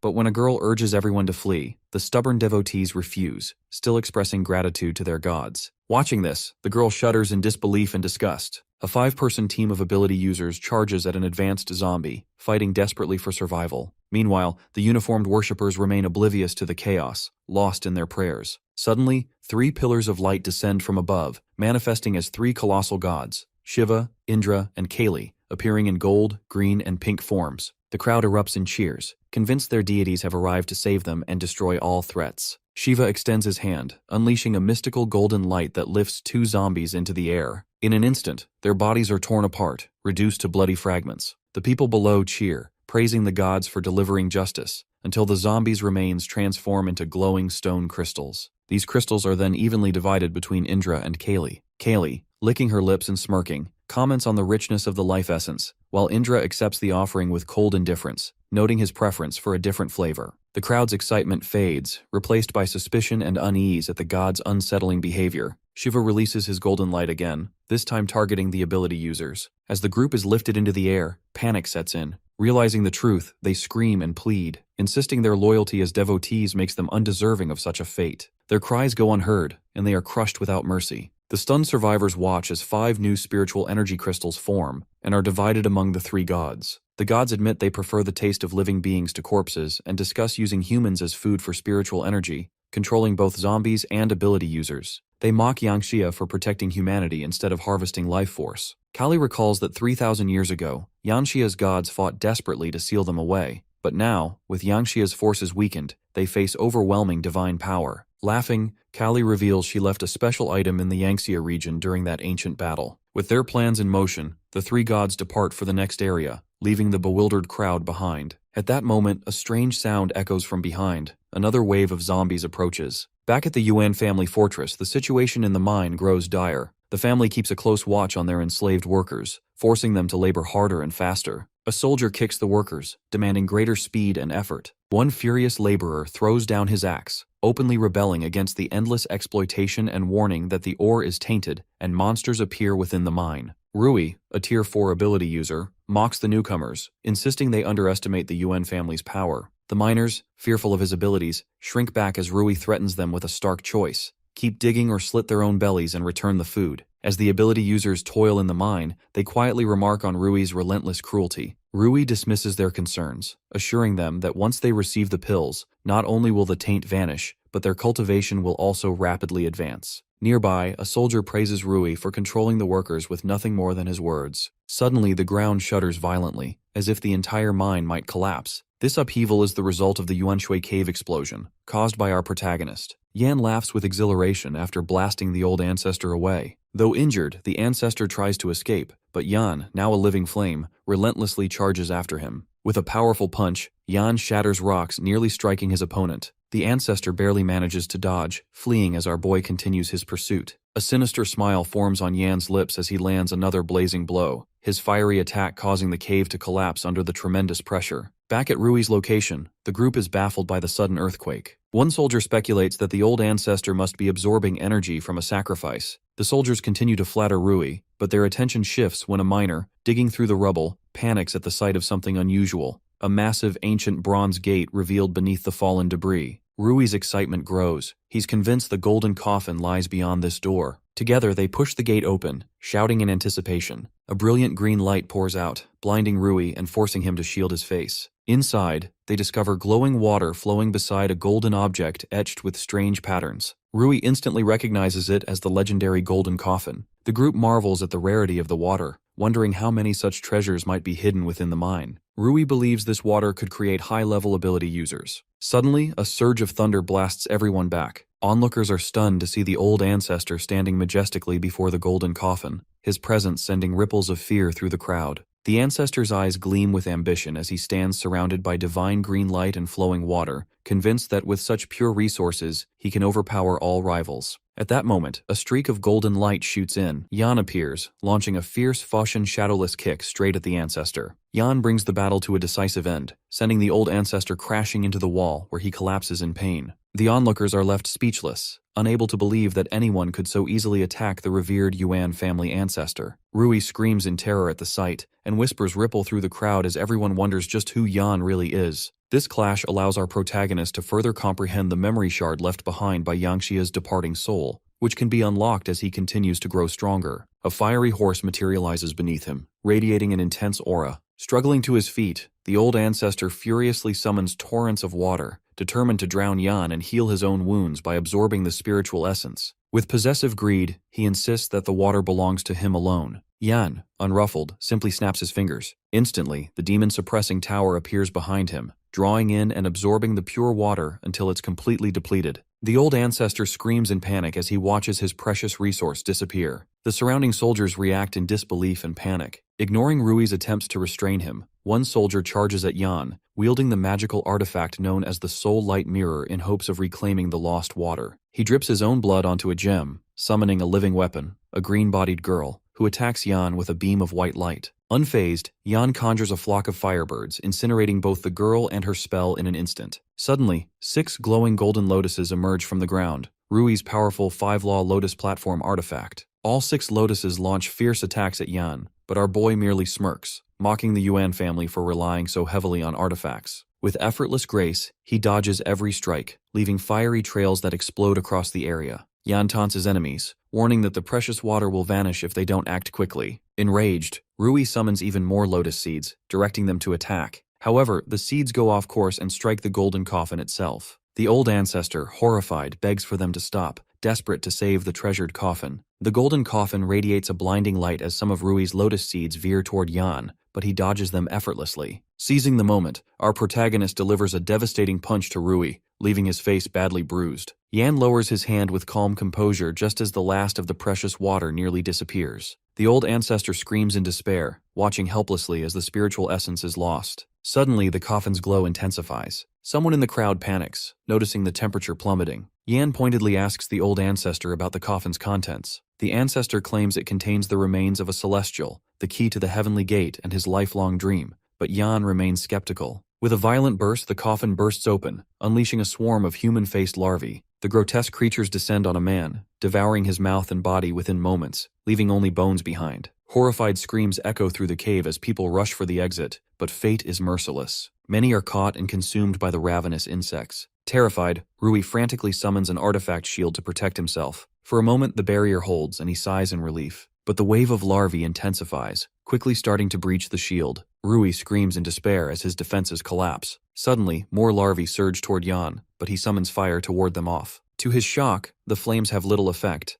The larvae seem immune. The swarm spreads, screeching and hungering for flesh. Yan immediately calls upon his 3 generals to intervene, and they respond without hesitation. Genji charges first, diving into the mass like a living lightning bolt. He strikes the center of the swarm with a thunderous attack, sending electric waves through the cave. The larvae writhe in pain, but there's an unsettling realization. Even legendary thunder seems to have limited effect. Black Bear, watching in horror, notes the resilience of these creatures. Determined, Genji unleashes his next technique, Thousand Lightning Cage. His body pulses with electricity, transforming into a beacon of power. At the focal point, energy gathers before erupting in a massive explosion, sending electrical currents surging throughout the cave. At the cave's end, people feel the sting of flickering electricity. As they try to escape, a massive electric wave surges outward, blasting them back. Confusion and panic spread as they realize thunder is now sealing the cave's entrance, trapping everyone inside. Meanwhile, the insect swarm continues its rampage through the mine, having grown nearly immune to thunder energy. After a brief pause, the creatures resume their relentless assault,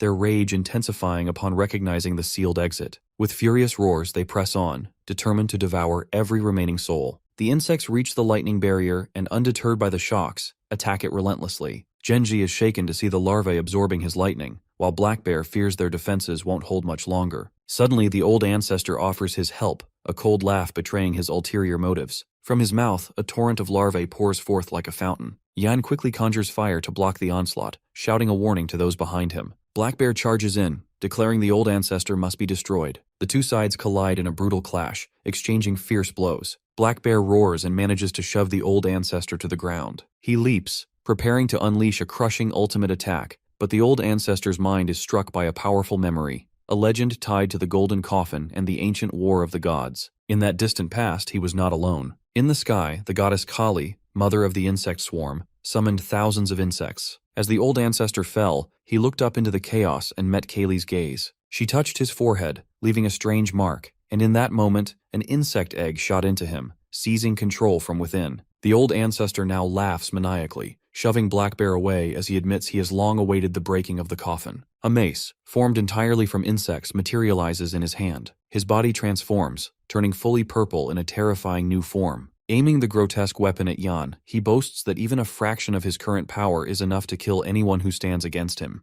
Black Bear, unable to contain his fury, curses the old ancestor for daring to insult the prison lord. The old ancestor, however, only scoffs, dismissing Bear's power as insignificant. Yan and Daji observe the escalating confrontation. Daji quietly informs our boy that these insects are immune to lightning, water, and ordinary fire. The only thing that can truly harm them is Samadhi true fire. She explains that Red Child was once the nemesis of the insect goddess, but Red Child's arrogance and unpredictability make him notoriously difficult to control. Yan smirks, confident that his authority as prison lord will be enough to subdue Red Child. Together they descend to the second level of the prison. Though our hero is sure of himself, Daji remains doubtful. Red Child's reputation for chaos is well earned. A sudden sound grabs Yan's attention. Daji approaches cautiously, anticipating another outburst. Inside a dim cell, Red Child challenges his companions to act or die. Three demons freeze, hesitant to respond. One slowly raises a hand toward Red Child, while the other two exchange anxious glances and swallow nervously. Even Daji tenses, preparing for the worst. Suddenly, a small flag is drawn, a signal to begin.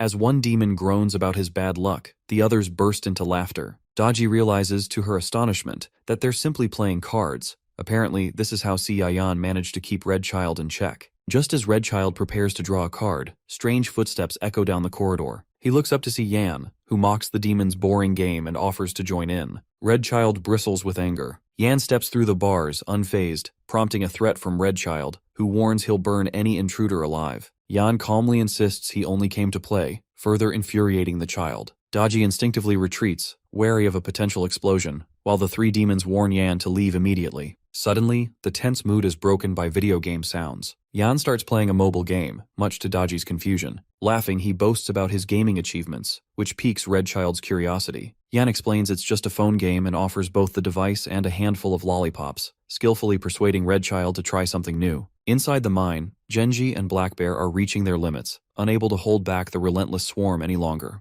The old ancestor relentlessly tortures Black Bear, and the pool he had prepared to restore his strength is now completely drained. The ancestor believes that the energy from two general-rank monsters will be enough to restore himself, after which he plans to devour everyone in the mine. The larvae cackle wickedly, eager to see what Genji will try next. Suddenly, a surge of pink flame energy sweeps through the cavern, an attack launched by the Holy Child. The ancestor is taken aback as the fire demon commands an assault on the swarm. Wielding their tridents, the Yaksha soldiers drive into the mass of insects, causing them to writhe in pain. Genji watches in astonishment as fire and lightning now blaze together in the mine. The ancestor is incredulous, witnessing the strength of the Yaksha soldiers, beings forged from true samadhi fire. When the soldiers turn their attacks on him, the ancestor is struck down, their laser-like beams causing him to bleed. Back in the prison, the holy child is absorbed in a mobile game, happily enjoying a lollipop. Yan continues to entice him, promising even more chocolates and snacks after they've saved the world. This praise and promise of rewards further impress the holy child, who beams at the thought of unlimited gaming once the foreign gods are defeated. Delighted, he transforms into a massive demon monster and commands his Yaksha soldiers to attack. He explains that the insect within the ancestor's body carries a soul imprint.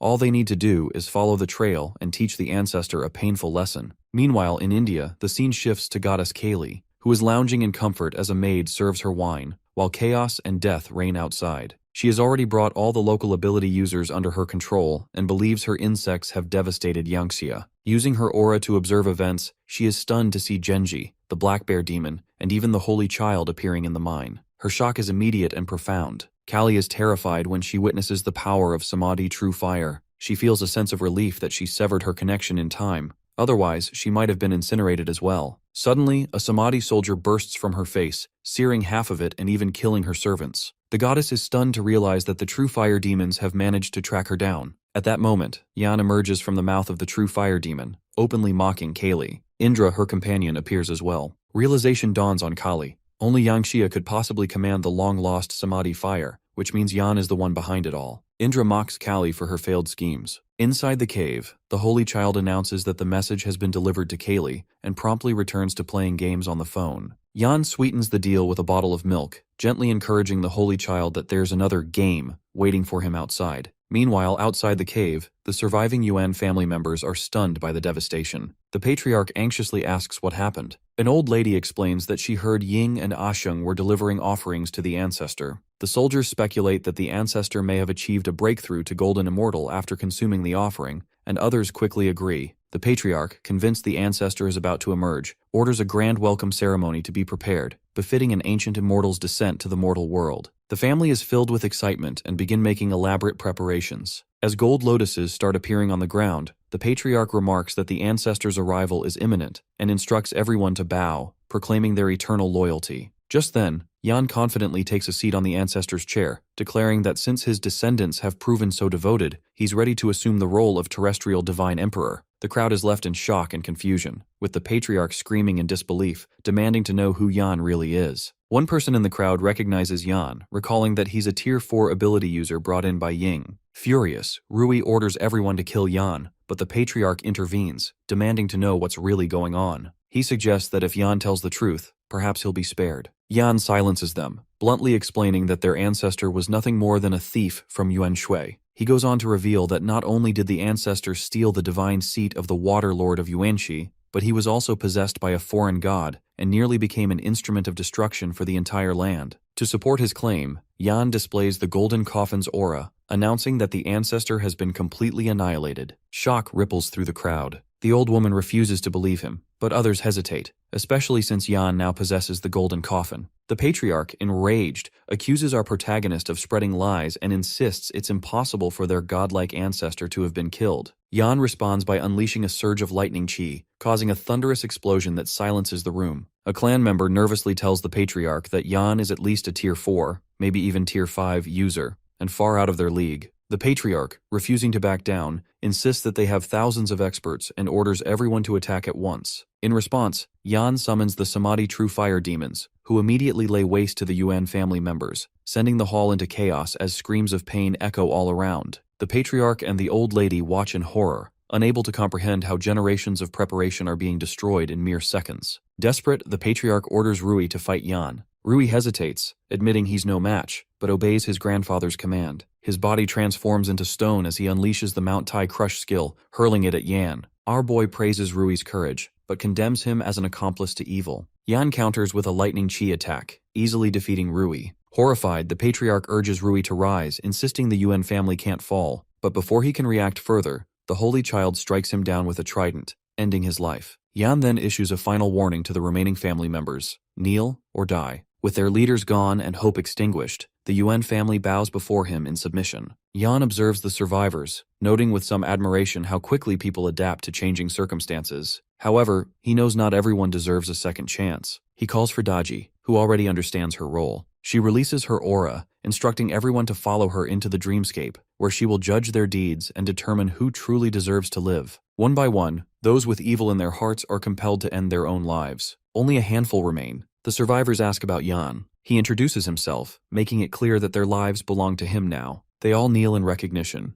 Among them is Rui, whom Yan places in temporary charge, instructing him to summon all ability users under the UN family banner for a meeting. Meanwhile, in Chitty City, news spreads quickly about Yan becoming the new head and organizing a gathering of ability users. The city's leader agrees to attend, despite warnings from his team that it might be a trap. Suddenly, a woman appears out of nowhere, startling everyone and prompting the leader's guards to surround him protectively. He asks the newcomer why she wants to join him. The woman, Zhang, leader of Amber City, explains that the Yuan family possesses an ore vein for ability users, along with a stockpile of Shangqing pills and various crafted goods. She points out that, had Yan not intervened, the Yuan family could have dominated the entire South State. With the family now in chaos, she sees a rare opportunity. Haiyan, the leader, is impressed by her insight. The scene shifts to Black Obsidian City, where ability users are fighting off zombies. One informs his boss about the upcoming UN family meeting. Initially uninterested, the boss perks up when he hears that Yan is the new head. Excited, he immediately heads for his car to attend the meeting. At Maple Creek Port, the local leader discusses plans with her companions. She likes their strategy for the port, but remains unsure about partnering with Yan, still reserving judgment about his intentions. The next morning, Yan meditates atop the ore mountain. The vast ore vein stretches for miles, and though it's contaminated, his demon-suppressing tower has the power to purify it. Seated on a lotus flower beneath the ore, Yan draws in the purified aura, letting the energy flow freely into him. For the first time, he feels completely refreshed, absorbing energy without restraint. After taking in the special abilities contained within the entire ore vein,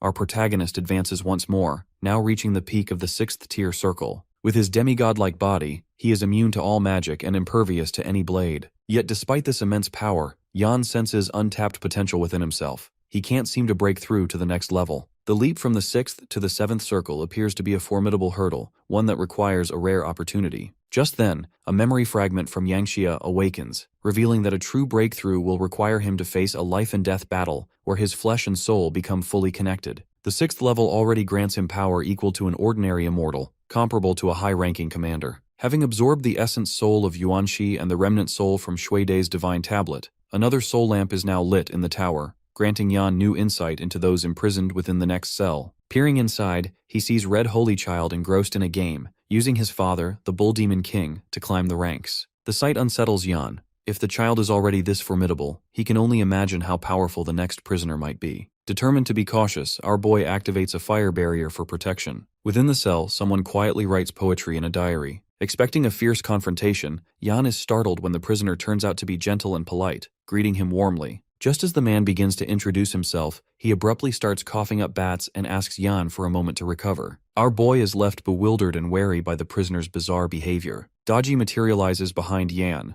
noting that this particular prisoner exudes no magical fluctuations and resembles a mere scholar. She admits she can't discern his true identity. Yan comments that there are countless mythological beings connected to scholars, but shrugs it off, certain he'll uncover the truth eventually. Suddenly, he's teleported back to the mountain, where Rui approaches with news. Ability users from the neighboring cities have arrived for the meeting. At the council hall, Zhang, leader of Amber City, Huyan, Chitty City, Jiang, Maple Creek Port, and Wan Hao, Black Obsidian City, are all assembled. Using her magic, Zhang conjures a swarm of flies that form a barrier, ensuring their conversation remains private. Zhang asks Zhang what she wants to discuss, and she promptly brings up the benefits of alliance. She reveals that she has sent demon spirits to spy on the Yuan family, reporting that only one Tier 4 user remains, with the rest below Tier 3. Although the Yuan family's warehouse is heavily guarded, Zhang assures them it won't pose a problem. Inside, there are magic artifacts and Shangqing pills, more than enough for them to split equally. She adds that she and Huyan have already agreed to divide the Yuan family's assets between themselves. Zhang voices concern about dealing with Yan, reasoning that there must be a reason he became the head at such a young age. Zhang is dismissive, insisting that no matter how strong Yan is, he's still only Tier 4, and thus can be easily overpowered. Huyan agrees, remarking that in the apocalypse, supplies always go to the strong. Wan Hao curses their scheming and refuses to join, and Zhang also declines to interfere. Just then, Yan's arrival is announced. The assembled ability users first see Rui and assume he's the leader, but when the group bows as Yan enters, they are stunned. Unfazed, our protagonist uses lightning chi to create a soundproof barrier and states plainly that they need to talk. Huyan, unable to gauge Yan's true strength, finds himself wondering just what tier this mysterious new head has reached. Jang extends her hand for a handshake and introduces herself, her palm radiating an aura capable of revealing Yan's true ability. Before she can proceed, Wan rushes over with a big grin, aiming to hug Yan. However, our protagonist skillfully dodges, causing Wan to accidentally embrace Rui instead. Wan clarifies that he's the man Yan saved at the auction and, from that moment, has become one of our hero's biggest fans. He even wanted to get Yan's name tattooed, but the artist turned into a zombie before finishing the job. Yan offers a nervous smile in response. Wan goes on to declare that whenever Yan has to fight someone, he'll be the first to charge in. Huyan mocks Wan for flattering our boy so much. Ignoring the banter, Wan tells Yan about Zhang and Huyan's plan, then suddenly tears his shirt and lunges at Zhang. The girl quickly shields herself with a barrier, insisting it's all a misunderstanding, but Wan refuses to listen and shatters her defense. Huyan follows suit, ripping his shirt and transforming into a wolf, ready to join the fray. As chaos erupts, Zhang tries to escape. Rui screams, fearing the room will be destroyed by their fight. In the midst of the turmoil, Yan channels his lightning energy and unleashes an explosion, bringing everyone to a halt. The display of power stuns both Huyan and Zhang. Wan stops immediately, asking for Yan's next command. Our hero steps forward, announcing that all ability users in the South State are now under his control. From this point on, he will set the rules for the southern region and expects everyone to follow them. He asks if anyone objects. Wan inquires about the specifics. Yan explains that unity is essential for survival in the apocalypse. His first rule requires all ability users to register, detailing their backgrounds and abilities, and to obey necessary regulations. The second rule is to organize manpower for supply searches, coordinate the resettlement of ordinary people, establish bases, and take responsibility for clearing zombies from the area. The third rule involves forming a special squad of ability users to hunt for unusual or exceptionally powerful beings. Zhang and Huyan are clearly unhappy with the prospect of Yan taking control. Zhang also voices her opposition, pointing out that they are already Tier 4 ability users and can live freely in the apocalypse. She questions what they stand to gain in return. In response, our boy uses his magic to reveal a massive stockpile of Shangqing pills, stunning everyone. Zhang instantly realizes it was indeed Yan who purchased all the pills from the port. Without hesitation, he teleports the group to a hidden storehouse, overflowing with food, water, and resources, lush fruit trees, healthy cattle, and even a sparkling lake. Zhang, skeptical at first, plucks an apple from a tree and takes a bite. The moment she tastes it, she drops to her knees before Yan, willing to even wash his feet in gratitude. Huyan feels embarrassed by her reaction, but Wan can't hold back his tears, knowing this pure resource will help him reach the next tier. Not wanting to be left behind, Huyan also kneels before our protagonist, clutching Yan's legs alongside Zhang. This unexpected show of loyalty shocks the others. Wan quickly urges them to stand up, reminding everyone that this is his place. Meanwhile, Rui expresses admiration for our hero, declaring that following Yan into battle is the mark of a true man. In the midst of all this, Zhang quietly wonders if Yan might truly be capable of saving the world.